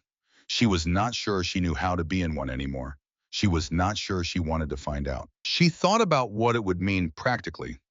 2 people in their 60s, both with complicated histories, both with the specific wariness that comes from having survived difficult things by learning not to need too much. She thought about Caleb and Lily, who had already attached to Rex in the way children attach to people they feel safe around. She mentioned it to Barbara at the February Sunday lunch while they were doing something with the dessert situation in the kitchen. Barbara said, without looking up from what she was doing, He's been thinking about the same thing for 3 months. Donna looked at her. He gets a particular look, Barbara said. I've been watching it since October. He's going to wait for you to be ready, because that's what he does. He does not push. He has never once in all the years I've known him pushed. She looked up. So, Donna thought about it for 2 more weeks. On a Wednesday evening in late February, she called Rex and said she'd like to get dinner sometime, just the two of them, if he wanted to. She said it the way you say things when you've been rehearsing and then decide to stop rehearsing and just say them. I was quiet for a moment. Saturday, he said. Saturday, she said. It was, as it turned out, not complicated. Two people who knew how to be quiet and how to listen and how to show up had dinner at a restaurant in Billings. Neither of them had been to before, talked for 3 hours, closed the place down. On the way to the parking lot, he asked if she'd want to do this again, and she said yes. That was in February. By March, it was something she didn't have a word for yet, which was fine because she had learned that the most important things rarely arrived with their names attached. The moment that closed the circle came on a Saturday morning in March, 5 months after a Tuesday afternoon in October. She was at the big chain grocery store on the east side of town. She had a cart, she had money in the account, she had a list. She had Caleb beside her evaluating cereal options, and Lily in the cart seat asking about strawberries. They're back, Donna said, putting strawberries in the cart. March, they're back. Lily accepted this with the equanimity of a child who has come to believe that if she asks consistently enough, eventually the strawberries appear. They were in the bread aisle when Donna noticed the woman, young, maybe 28, 29. Thin jacket for March. Hair pulled back in a way that said she had not planned to be seen today. She had a single item in her hand, a loaf of white bread, the store brand, cheapest on the shelf, and she was looking at the price sticker with the expression of someone doing math in their head. The specific, focused, private math of near nothing. Donna recognized it. She recognized it the way you recognize your own handwriting, the way you recognize the shape of something you have been inside. The woman put the bread back, picked it up again, held it. She was working herself towards something, toward a question she couldn't quite make herself ask yet. Donna said to Caleb, "Take the cart to the end of the aisle and wait for me. Don't let your sister talk you into adding anything." Caleb herded the cart away with the expression of a boy who understood that adults sometimes needed a minute. Donna walked down the aisle. She stopped beside the woman. The woman looked up. Her eyes had the particular kind of exhausted that lives in the face of someone who has been keeping everything together by sheer force of will for longer than they expected to have to. "Hey," Donna said. The woman looked at her, guarded. "I've been where you are," Donna said, keeping her voice low, the way Rex had kept his voice low in that store 5 months ago, not making anything into a scene, just one person to another. "I know what you're about to ask. You don't have to ask it." She paused. "Come with me for a few minutes." The woman shook her head. "I'm fine." "I know," Donna said. "I know you're fine. I was fine too." She held the woman's gaze steadily. "It's not charity, it's groceries. People buy groceries every day. Today I'm buying yours. That's all this is." The woman stared at her. "I have kids," she said. "I know," Donna said. "How many?" "2, 3, and 5. Mine are 7 and 4. She nodded toward the end of the aisle where Caleb was visible, doing his level best to prevent Lily from adding things to the cart. "Come on." They walked through the store together. Her name was Renee. She had 2 boys, Owen and Max. She was working front desk at a hotel 26 hours a week. Her husband had left in the summer. She was doing the math every day. Donna let her pick. She handed Renee the bigger jar of peanut butter. She added the name brand cereal next to the store brand and said, "For Saturdays, Saturdays should have something special for breakfast. That's a rule." Renee looked at the 2 boxes. "Saturdays," she said quietly. "That's a rule," Donna said again. They got to the register. The bill came to $142. Donna paid with her card. In the parking lot, Donna loaded Renee's trunk the way Rex had loaded hers 5 months ago. Methodical, heavy things at the bottom. Bread on top, not letting her help. Because sometimes the point is being allowed to receive something without having to be useful at the same time. She closed the trunk. Renee was trying to find words and not finding them. Donna took out the small notepad she kept in her purse, a habit she'd developed since Wade had given her one before the hearing, and she wrote Rex's number on a page and tore it out carefully and put it in Renee's hand. "His name is Rex," she said. "He runs a motorcycle club. I know exactly how that sounds. Call it anyway. Anything you need anytime. They will come. They don't ask for anything back. They just come." Renee looked at the paper. Why, she said. Donna thought about a Tuesday afternoon in October, about the bell above a door, about a man who had lost his sister and made a promise in the dark of his grief and kept it, about what it cost him and what it gave him and what it had given her and what it meant to pass it forward. Because somebody did it for me, she said, and now I do it for the next person. That's all it is. Renee pressed the paper against her palm. Drive home safe, Donna said. She watched the car leave the lot. She stood in the March sun for a moment. Then she turned around and walked back to her cart. Caleb was waiting with the expression of a boy who had very specifically not added anything and felt this deserved recognition. You did well, she said. He stood up straight. Can we get the other good cereal? We already have the good cereal. The other good one. Absolutely not, she said. He accepted this with minimal protest.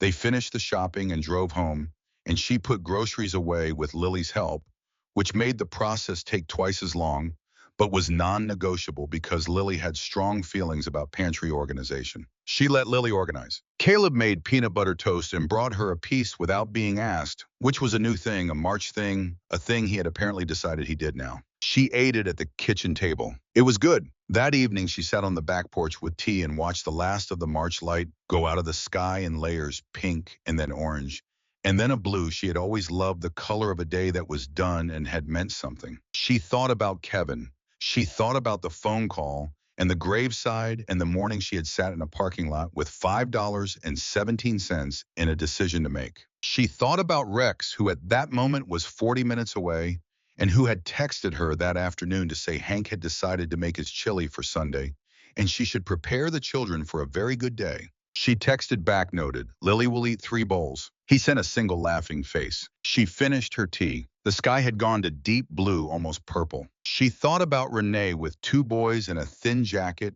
and a loaf of white bread, and about the phone number in her hand, and about what would happen next, or might happen, or might not. You couldn't control it. You could only show up and say the thing and offer the hand. What happened after was up to the person holding it. She got up and went inside. She looked in on the kids, Caleb asleep with his motorcycle book, Lily with her cats arranged along the edge of her bed and one arm flung out beside her the way she slept when she was completely relaxed, as if even in sleep she was reaching for something. Donna stood in the doorway. She thought, this is what you hold on for. This exact thing. The sleeping children, in the warm house, in the knowledge that you did not let go, even when letting go would have been the easier thing. She turned off the hall light. She went to bed. Outside, the street was quiet. Somewhere in the distance, the highway made its low, continuous sound traffic moving through the Montana dark. The house held its warmth. The radiator ticked. The night was the ordinary kind of night that comes after a day when the right things happen, and those nights are the ones that matter most because they are not dramatic and they are not remarkable and they are everything. She closed her eyes. She thought about $5.17, which was not enough for anything, but which had, in the end, turned out to be exactly enough. Enough to be heard, enough for someone to stop. And that was how the whole thing had started. She slept, and somewhere in the city, a young woman named Renee put her children to bed and sat down in her kitchen and looked at a phone number written on a torn piece of notepad paper. She looked at it for a long time. She thought about her boys asleep down the hall. She thought about the woman in the bread aisle who had said, I know exactly how that sounds, and call it anyway without flinching. She picked up her phone. She dialed, and Rex Holden answered on the second ring. That was how it worked. Someone asks, someone answers, someone remembers, and the thing moves forward through the world. That is all. That is everything. She woke up the next morning to Lily standing at the foot of her bed, holding the stuffed cat from the clubhouse and asking if they could have strawberry oatmeal for breakfast. We don't have strawberry oatmeal, Donna said. We could cut the strawberries up small and put them in. Donna considered this.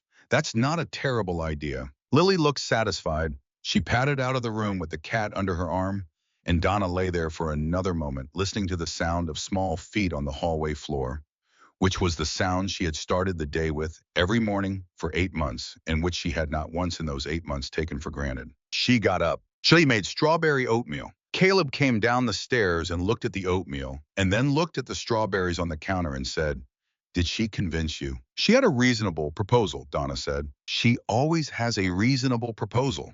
Caleb said with the weary admiration of an older sibling who had been outmaneuvered one too many times. He sat down and picked up his spoon. This was the thing about mornings Donna had discovered. They were the truest measure of how things were going. When things had been at their worst in the early months after Kevin died, mornings had been the hardest part, the moment before you could suppress the first thought of the day, the moment when everything you were carrying was still right at the surface before the protective layers of motion and routine could build back up. She had driven to the cemetery one morning in February in her pajamas and sat in the car in the parking lot for 20 minutes before she could make herself go home and make breakfast. She had never told anyone that. But mornings now were different. Mornings now had the specific texture of a life that was, if not exactly what she had hoped for, then something real and present and inhabited. Lily with the strawberry proposal, Caleb with his evaluative expression, the kitchen with its full pantry shelves, the job waiting at the end of the morning commute, the Sunday lunches, the first of which was 2 days away. She ate her oatmeal. The strawberries were, as Lily had predicted, a good addition. There was a Monday at work in November that she thought about for a long time afterward. She had been at her desk entering invoices when one of the mechanics, a man named Rogelio, who had been with the shop for 11 years and who spoke in carefully considered sentences and rarely said more than was necessary, came to the door of the office and stood in the frame. "Miss Donna," he said. She looked up. "There's a woman outside," he said, "in the parking lot. She's been sitting in her car for a while. She looks like she might need something." Donna looked at him. "Okay," she said. She went out. The woman in the parking lot was maybe 42. She had a sensible car with a dented rear bumper and a parking sticker from an elementary school on the back windshield. She was sitting in the driver's seat with her hands on the wheel and her eyes straight ahead, in the particular stillness of a person who has driven somewhere and then not been able to make themselves get out. Donna walked up and tapped lightly on the window. The woman turned her head. Her eyes were dry, but had the look of eyes that had been doing significant work recently. Donna made the rolling down window gesture. Old habit. Most cars had buttons now. The woman found the button and the window went down. "Are you all right?" Donna said. "I was just—" The woman stopped. "I don't know why I pulled in here," she said. "I was driving and I just pulled in." Donna looked at her for a moment.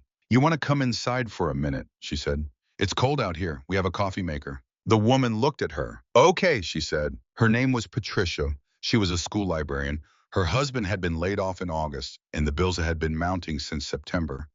And she had just come from the bank where she had tried to arrange a short-term loan extension and been declined, and she had gotten in her car and driven, and she had not known she was going to pull into a mechanic's shop parking lot until she was already doing it. They sat in the break room. Donna made coffee. She did not tell Patricia about Rex right away. She listened first the way she had learned to listen from watching Rex do it in her own kitchen. The way you listen when you understand that the person across from you does not primarily need solutions right now, they need to be heard. Patricia talked for 20 minutes. Then Donna told her about October, about the grocery store, about $5.17. She told it plainly without drama, the way you tell a thing that happened and is true. Patricia sat with her coffee cup and listened. "A motorcycle club," she said when Donna finished. "I know how it sounds," Donna said. "Call it anyway." She wrote Rex's number on a piece of paper from the notepad she'd started keeping in 3 locations: in the office, her desk drawer, her purse, the break room counter, because she had come to understand that this was a thing she was going to do regularly now, and she wanted to be ready. Patricia took the paper. "What do they do?" she said. "They show up," Donna said. "That's what they do. They show up and they help, and they don't ask for anything back." Patricia folded the paper and put it in her coat pocket. She finished her coffee and thanked Donna and went back out to her car.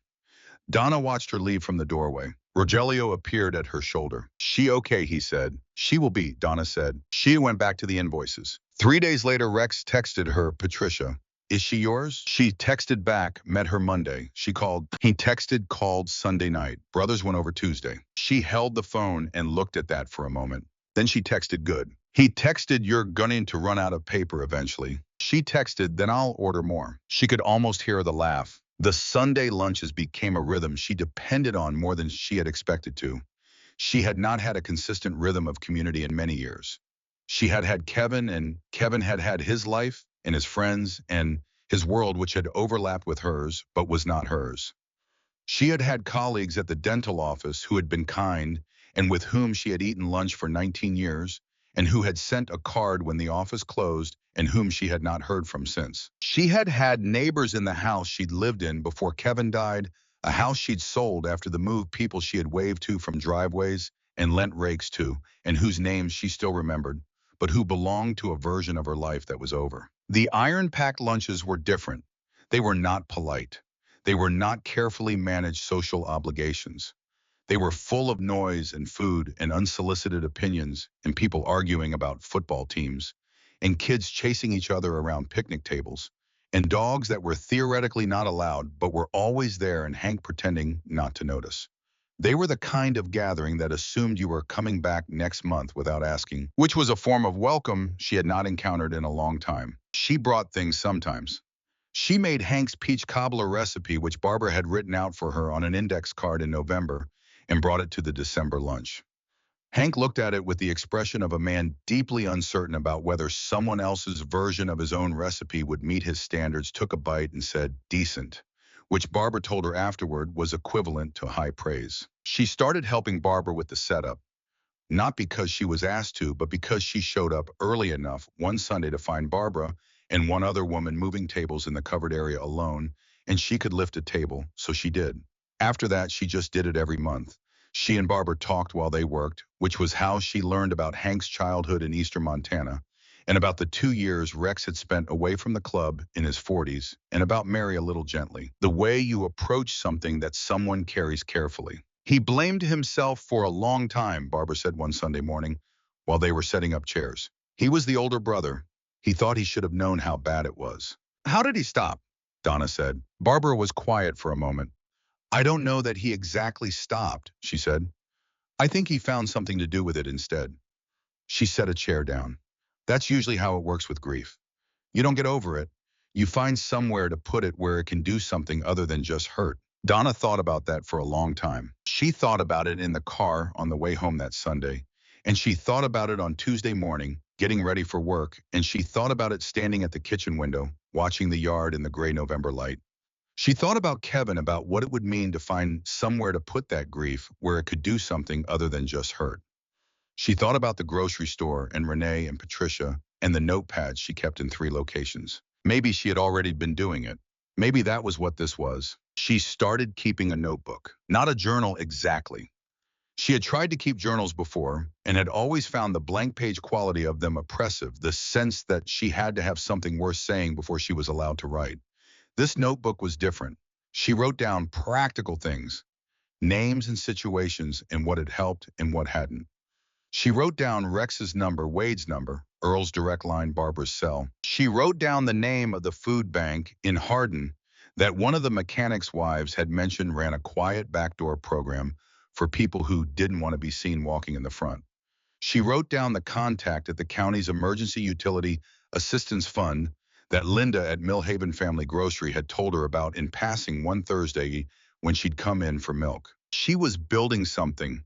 She did not yet have a full picture of what it was, but she was building it the way you build anything real, incrementally, by paying attention and writing things down. In December, a young man came to the shop asking if there was any labor work available.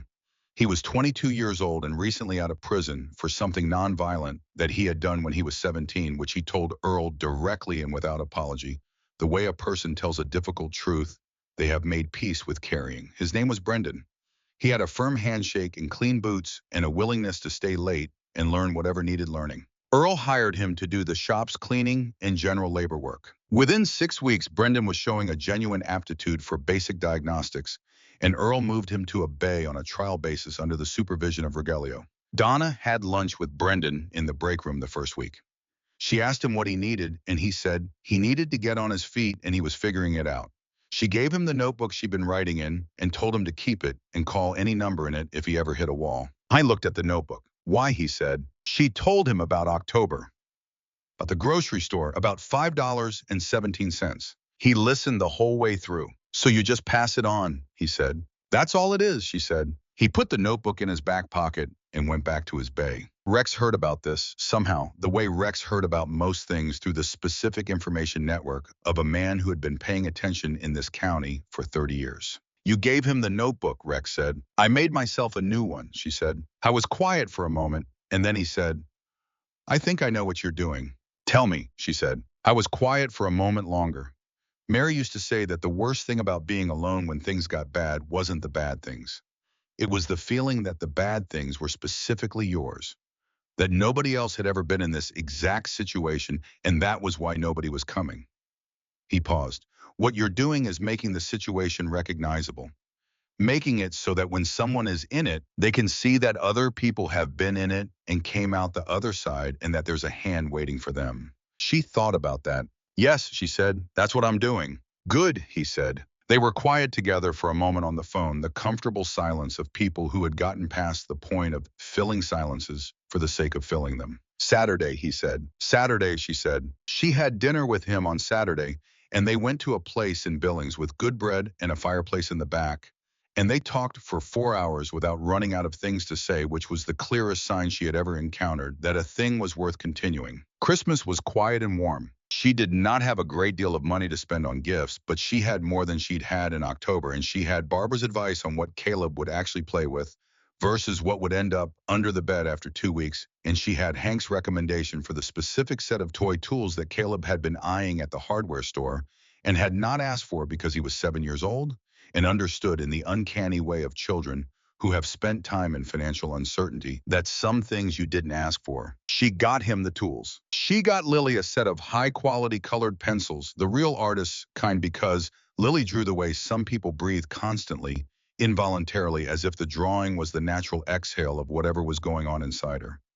She got her a sketchbook that was thick and heavy and had a clasp. She got them both new pajamas because they needed them. On Christmas morning, Caleb opened the tools and looked at them for a full 30 seconds before he said anything long enough that Donna wondered if she'd miscalculated. Then he looked up and said, these are real ones. They're real ones, she said. He held the box against his chest. Lily opened her colored pencils in the sketchbook and had them arranged on the kitchen table and was already drawing before Donna had finished her first cup of coffee. Rex came by in the afternoon with Hank and Barbara and Cobb and his wife and 3 of the other brothers and their families, which was apparently what happened at Christmas when someone in the extended orbit of the Iron Pact was alone on Christmas, which Donna technically wasn't. She had the kids, but the intention was clear, and she was grateful for it.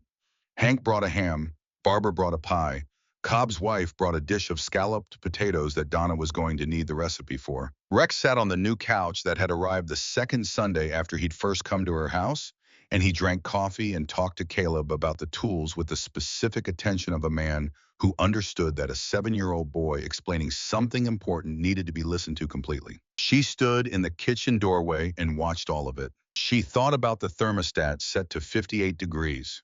She thought about the mattresses on the floor and the laundry baskets along the wall. She thought about $5.17 and a loaf of white bread and a question asked out loud in a small grocery store on a Tuesday afternoon. She thought about what it took to ask, not bravery exactly, not in the dramatic sense, just the willingness to say the thing out loud, even when you were afraid of what happened next. Just the willingness to let yourself be seen, even when being seen felt like a risk.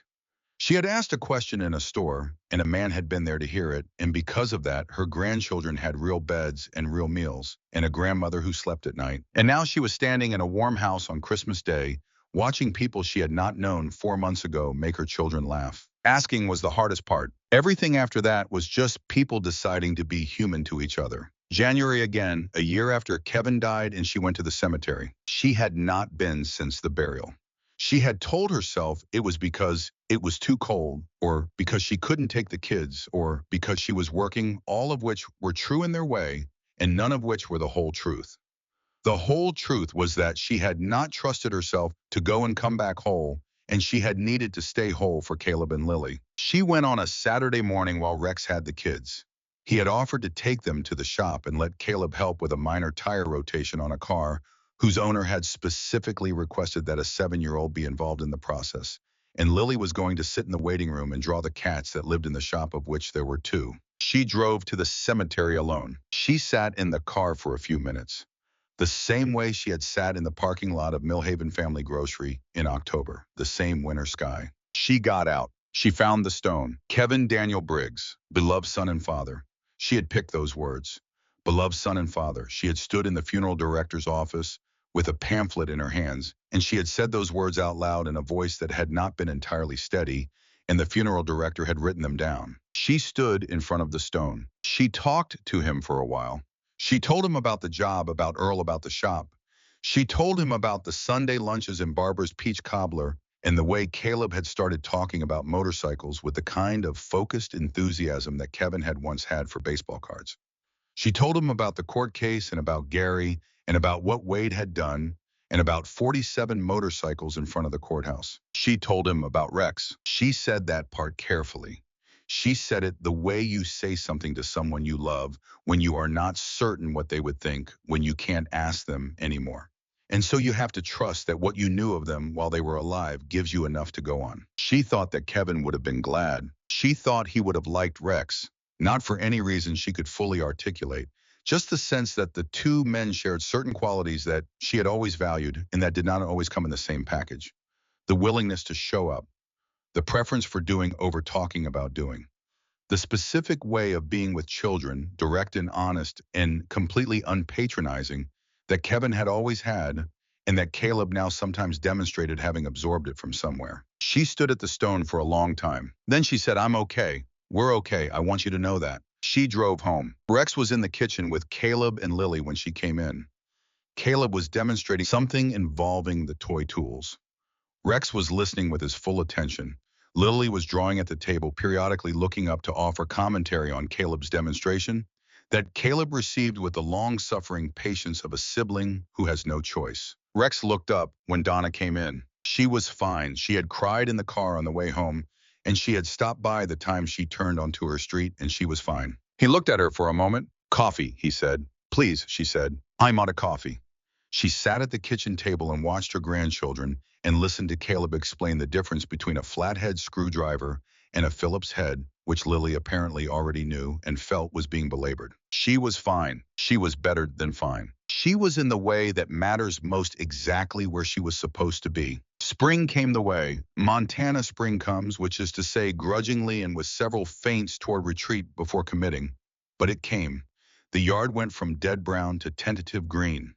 The morning stopped requiring a heavy coat before 7. The Millhaven Elementary Spring Carnival was announced, which Caleb had opinions about, and the clubhouse planning meeting for the summer road trip to the coast was announced, which Rex had opinions about. And Earl mentioned expanding to a ninth bay and asked Donna to run the numbers, which she was happy to do. She ran the numbers on a Thursday afternoon with the window open because it was warm enough now to have the window open, which was a small thing, and also not a small thing, and she was almost done when her phone buzzed. It was a text from a number she didn't recognize. It said, "This is Renee. I don't know if you remember me. You bought my groceries in March. I'm calling because I wanted to tell you that I called the number you gave me, and the man named Rex sent some people to my house. And one of them is a woman named Barbara, who has been helping me find a job, and I got one yesterday at a law office doing filing and records management. It's 20 hours a week to start, but there's more after 90 days, and there's health insurance. I just wanted you to know. I wanted to say thank you." Donna read the text twice. She set the phone down on her desk. She sat very still for a moment. Then she picked the phone back up and typed, "I remember you. I'm so glad. Call any of those numbers whenever you need to. That's what they're there for." She sent it. She looked out the open window at the spring afternoon. The numbers on her screen, the Ninth Bay expansion, stopped mattering for a moment. The invoices stopped mattering. The filing deadline stopped mattering. Everything stopped for a moment while she sat with what had just happened, which was a woman she had met for 30 minutes in a grocery store had gotten a job and wanted her to know. The circle moved. That was what it was. Not a circle exactly, more like a wave. The way a stone thrown into water sends rings outward that you can't see where they stop. Rex had thrown the stone when he walked into a grocery store in October and heard a woman ask for expired bread. She had thrown the stone in March when she walked down a bread aisle toward a woman with thin jacket. Renee had thrown a stone when she dialed a number on a piece of torn notepad paper. Barbara had thrown a stone when she helped Renee find a job. And somewhere out ahead of all of them, rings were still moving outward that none of them would ever see. That was the whole thing. That was all of it. She went back to the numbers. She finished the expansion analysis by 4:15 and left the shop at 3:30 the way she always did, because Earl ran a tight schedule, and she managed her time right during the day, and that was the deal. She picked up Lily from Mrs. Patterson's. She picked up Caleb from the after-school program, where he went on Thursdays because Donna had signed him up in November, and he had, after an initial period of skepticism, become intensely invested in the Tuesday-Thursday robotics module. She drove home. She made dinner. She helped Caleb with the reading assignment and listened to Lily's account of an elaborate disagreement among the children in her class about the correct rules for a game that had apparently no formal rules to begin with. She got them to bed. She sat at the kitchen table. She thought about the text from Renee. She thought about Mary, who she would never meet, but who felt more real to her now than many people she had actually known. Because Rex talked about her sometimes not in a way that was heavy with grief, but in the way you talk about someone whose presence is still somehow in the room who changed how you move through the world. She thought about her own notebook, the second one now, since she'd given the first to Brendan, which was getting full of names and numbers and small notes about what had helped in what situations. She thought about what it would mean to formalize this somehow.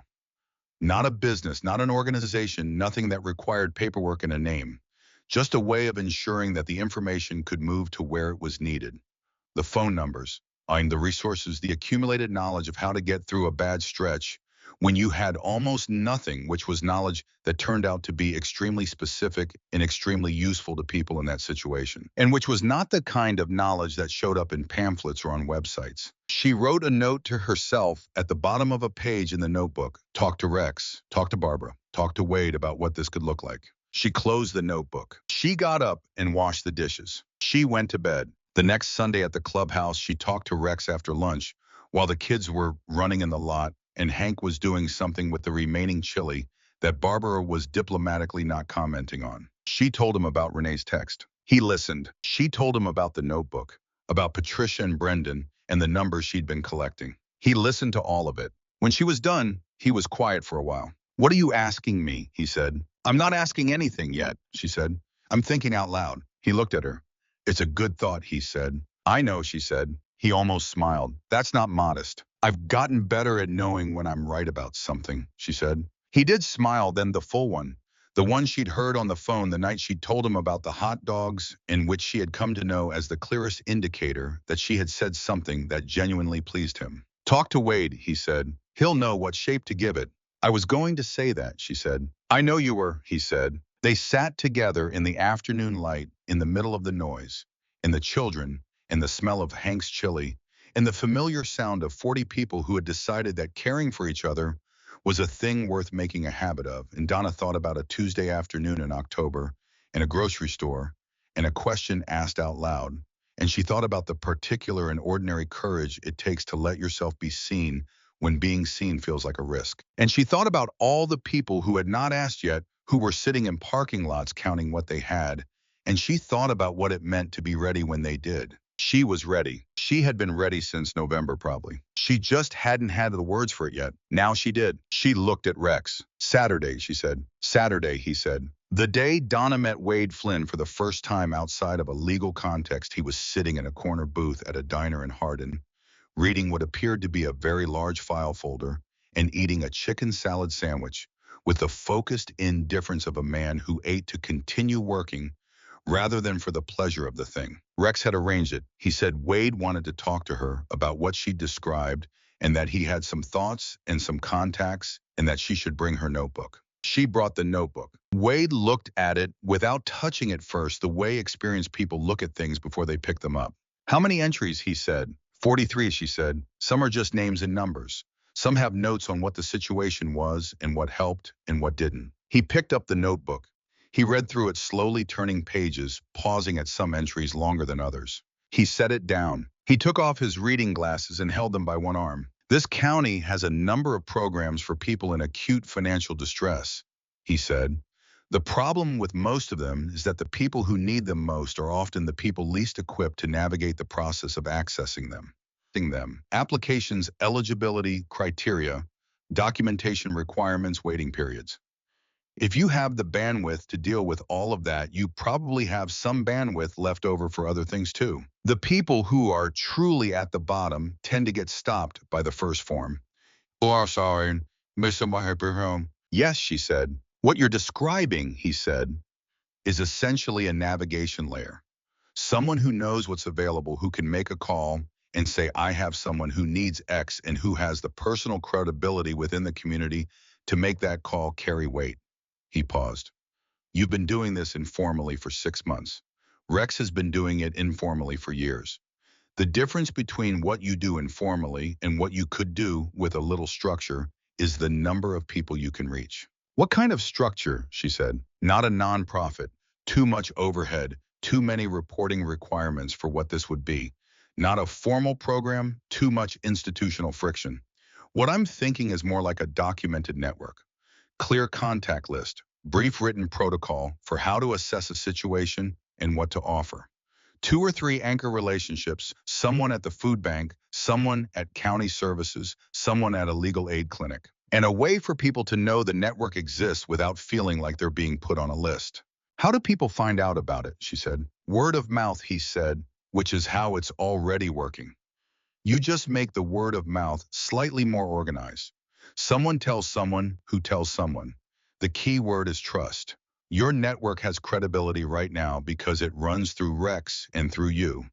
And you are both people who have demonstrated over time that you do what you say you will do and ask nothing in return. That credibility is the most valuable asset in this whole thing. Don't bureaucratize it away. She thought about that. The notebook becomes a resource, she said, not just for me, something that can be copied or shared. Exactly, he said.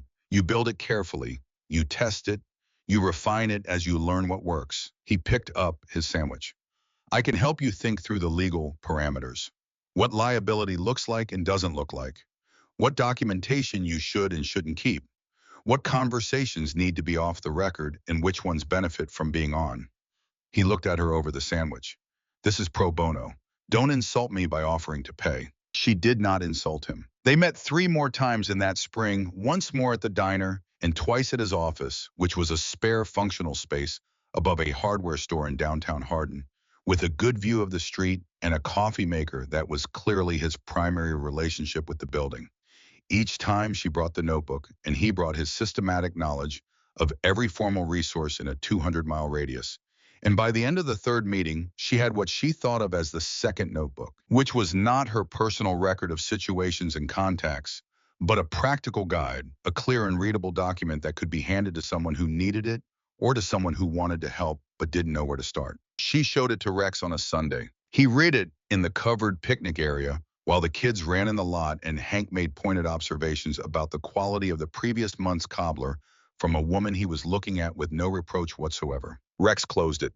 This is good, he said. It's a start, she said. Good starts tend to become good things, he said. He handed it back to her. He held it a beat longer than necessary before he let go, which was the most clearly demonstrative gesture she had ever seen from him in public, and which she registered accordingly. She put the notebook in her bag. She watched the kids in the lot. Caleb was trying to teach 2 of the younger children a game of his own invention that appeared to require neither equipment nor consistent rules, which made it either brilliant or unworkable. Lily had stationed herself near the shop-side door with her sketchbook drawing the 2 shop cats who were sitting in a square of afternoon sun with the absolute composure of animals who knew they were being observed and considered it appropriate. She thought about Mary again, about the promise Rex had made in the dark of his grief, about what it meant to carry something like that and let it do something useful rather than letting it just hurt. She thought about Kevin, about the fact that Kevin had been a man who believed in showing up for people. He had been like that since he was a child. She could remember him at 10 years old organizing a neighborhood collection for a family on their street, whose house had flooded, going door to door with a wagon and a list he'd made himself of what the family might need, presenting it with the earnest efficiency of a small person who had decided a thing needed doing and was doing it. I would have understood all of this, she thought. He would have approved, more than approved. I would have been part of it. That thought sat with her for a while, the way grief-adjacent thoughts sometimes did, not purely painful, not purely comforting, somewhere in that wide territory between the two, where most of the real thinking about people you've lost actually happens. She was part of it. That was something. That was enough. The spring road trip that the Iron Pact had been planning since January was a 7-day run to the coast. 42 bikes, which was most of the chapter, leaving the first week of June and going west through Idaho and Oregon to the Pacific. Rex asked her in March if she and the kids would want to come part of the way, as far as the mountains for the first 2 days, and then he'd arrange a ride back. She said yes. She had never been on a motorcycle. Rex taught her on a Sunday afternoon in the clubhouse parking lot, empty and flat. Road King idling slowly while he walked her through it with the same patient completeness he brought to everything. He did not make her feel slow or uncertain. He did not take over. He stood at the edge of the lot and watched and said what needed saying and let her figure out the rest, which was she had come to understand his fundamental approach to most things. She did not fall. She went 12 feet and stopped and went 12 more feet and stopped. And by the end of the afternoon, she had gone twice around the parking lot without stopping, which Rex said was excellent progress and which Caleb, watching from the fence, confirmed was in fact very impressive. I rode on the back with Rex for the first 2 days of the run, through the mountains, the two kids in the support van that Earl drove because Earl had decided this was a trip worth taking.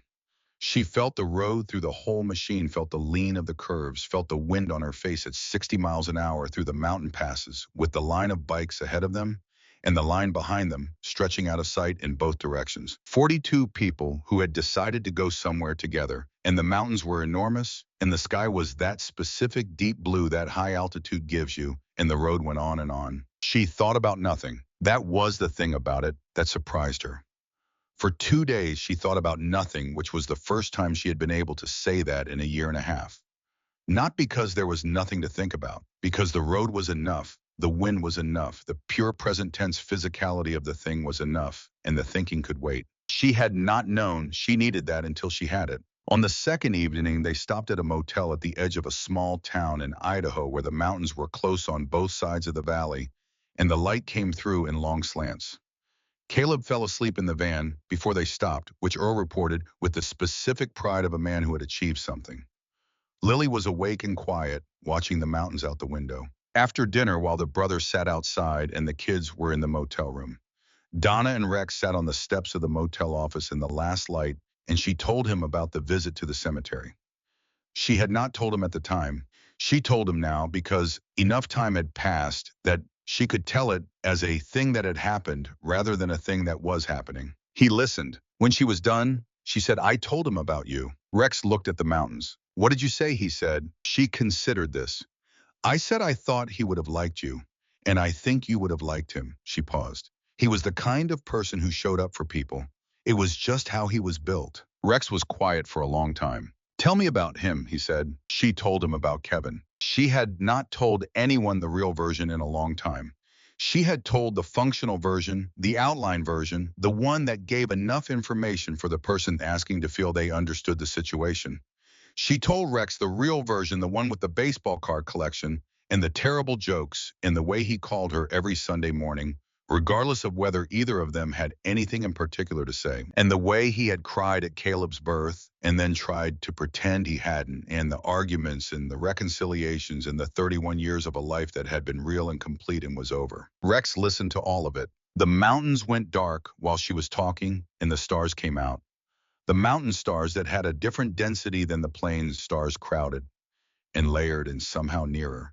And the brothers were quiet outside, some of them already and some still, sitting with their coffee, and the world was entirely still in the way it sometimes gets still in mountains, as if the scale of everything has pressed the noise out. She finished. She was not crying. She had cried in the car after the cemetery, and she had cried for 4 minutes in her kitchen in October, and she had cried at the table in October with Hank nearby telling her to eat. And she had used what she'd needed to use, and she was not crying now. She was just sitting with it. Rex put his hand over hers on the step between them. Not romantic exactly, or not only romantic. Something else too. Something that said, "I heard all of that, and it matters, and I'm here." They sat like that while the mountains were dark and the stars were close. In the morning, she drove back with Earl and the kids while Rex took the run on west. He texted her a photograph from the Oregon coast 2 days later. Dark water, enormous rocks. The kind of sky that makes you feel appropriately small. She showed it to Caleb, who looked at it for a long time and then said, "I'm going to ride there someday." She said, "I think you will." Summer, the county carnival that came to Millhaven in July, and she took the kids and they ate everything and rode the things that were appropriate for their ages. And Donna won a stuffed bear at a ring toss booth that she did not need, and gave to Lily, who named it Rex because she appeared to be naming most large stuffed things Rex, now a fact that Donna relayed to Rex by text, and that produced another single laughing face. She added a third notebook in July. The second one was being passed around and copied, and she had heard from Wade that two other people had already started their own informal versions in adjacent counties, which was exactly what Wade had meant by organized word of mouth, and which she found satisfying in a very specific way. The third notebook was different from the first two. It was not a personal record, and it was not a resource guide. It was something she had started writing on Monday nights when the kids were in bed and the house was quiet. Not quite a journal, not quite a memoir, something between them. She wrote about Kevin, she wrote about the grocery store, she wrote about Rex's sister Mary, in the way you write about someone you know only through the shape they left in someone else's life. She wrote about the mechanics' break room and Patricia in the parking lot, and Renee's text, and Brendan with a notebook in his back pocket. She wrote about 47 motorcycles in front of a courthouse and a 7-year-old boy asking if they could get hot dogs for dinner. She did not know what it was yet. She was writing it, and she would find out. August and the kids' summer schedules wound down, and the new school year arrangements came into focus. Caleb was going into third grade and had questions about whether his new teacher would be someone he could work with, which he phrased with the diplomatic care of a child who had learned to manage his own strong preferences.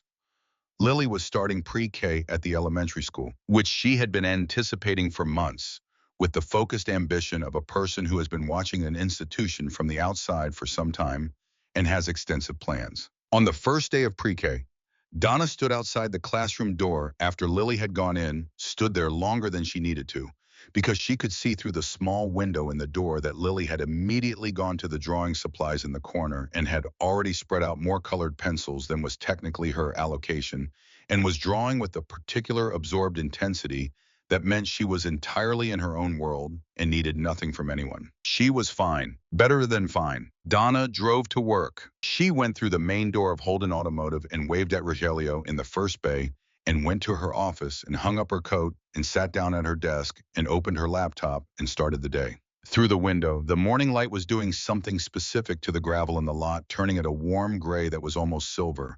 And somewhere down the road, a train was making its slow sound through town, the long horn and two notes that she had heard every morning since October and had stopped noticing, and now noticed again the way you notice things when you are present enough to hear them. She had a meeting with Earl at 9 about the Ninth Bay expansion timeline. She had invoices to process and accounts to review, and the monthly report to prepare, and a call with the insurance carrier about the new coverage options. She had a good notebook in her bag. She had 2 sleeping children in 2 real beds in a warm house. She had a Sunday lunch in 4 days. She had a man who answered on the second ring. She had all of it. The work was the same work it had always been, the numbers and the calls and the filing and the decisions, but it was different in the way that work is different when you do it inside a life that makes sense instead of beside a life that is falling apart. The same functions, a different gravity. She did not take it for granted. She thought she never would. She opened the first invoice of the morning. Outside, a car pulled into the lot. It was an old sedan with a cracked rear window and a parking sticker for someone from a school she didn't recognize.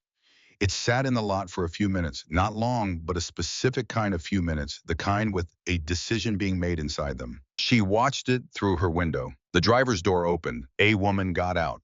40, maybe 45. Thin jacket for August. She stood beside her car and looked at the building. Donna was already standing up from her desk. She picked up her notebook. She walked out. She crossed the gravel lot. The woman looked up. "Hi, Ty," Donna said. "You look like you might be trying to figure something out. Can I help?" The woman looked at her. Donna smiled, not the managed smile of someone performing welcome, but the real one, the one she'd been practicing for 30 years. And that meant, "I see you, and I'm not afraid of what I see, and you don't have to be either." "Maybe," the woman said. "Come on inside," Donna said. "We have a coffee maker, terrible chairs, but the coffee's decent." The woman looked at her for another moment. Then she nodded. They walked inside together. And whatever came next, came next. That was how it worked. That was all it ever was. The coffee was decent. That was what the woman whose name turned out to be Diane said when she set the mug down after the first sip. "That's decent coffee." "I know," Donna said. "Earl doesn't know how to buy bad coffee. It's one of his better qualities." Diane was 43. She had a son in 5th grade and a daughter in 7th. She had been a dental hygienist for 14 years, and the practice she worked for had closed in February when the dentist retired. She had been looking for work for 5 months. The unemployment benefits were running out.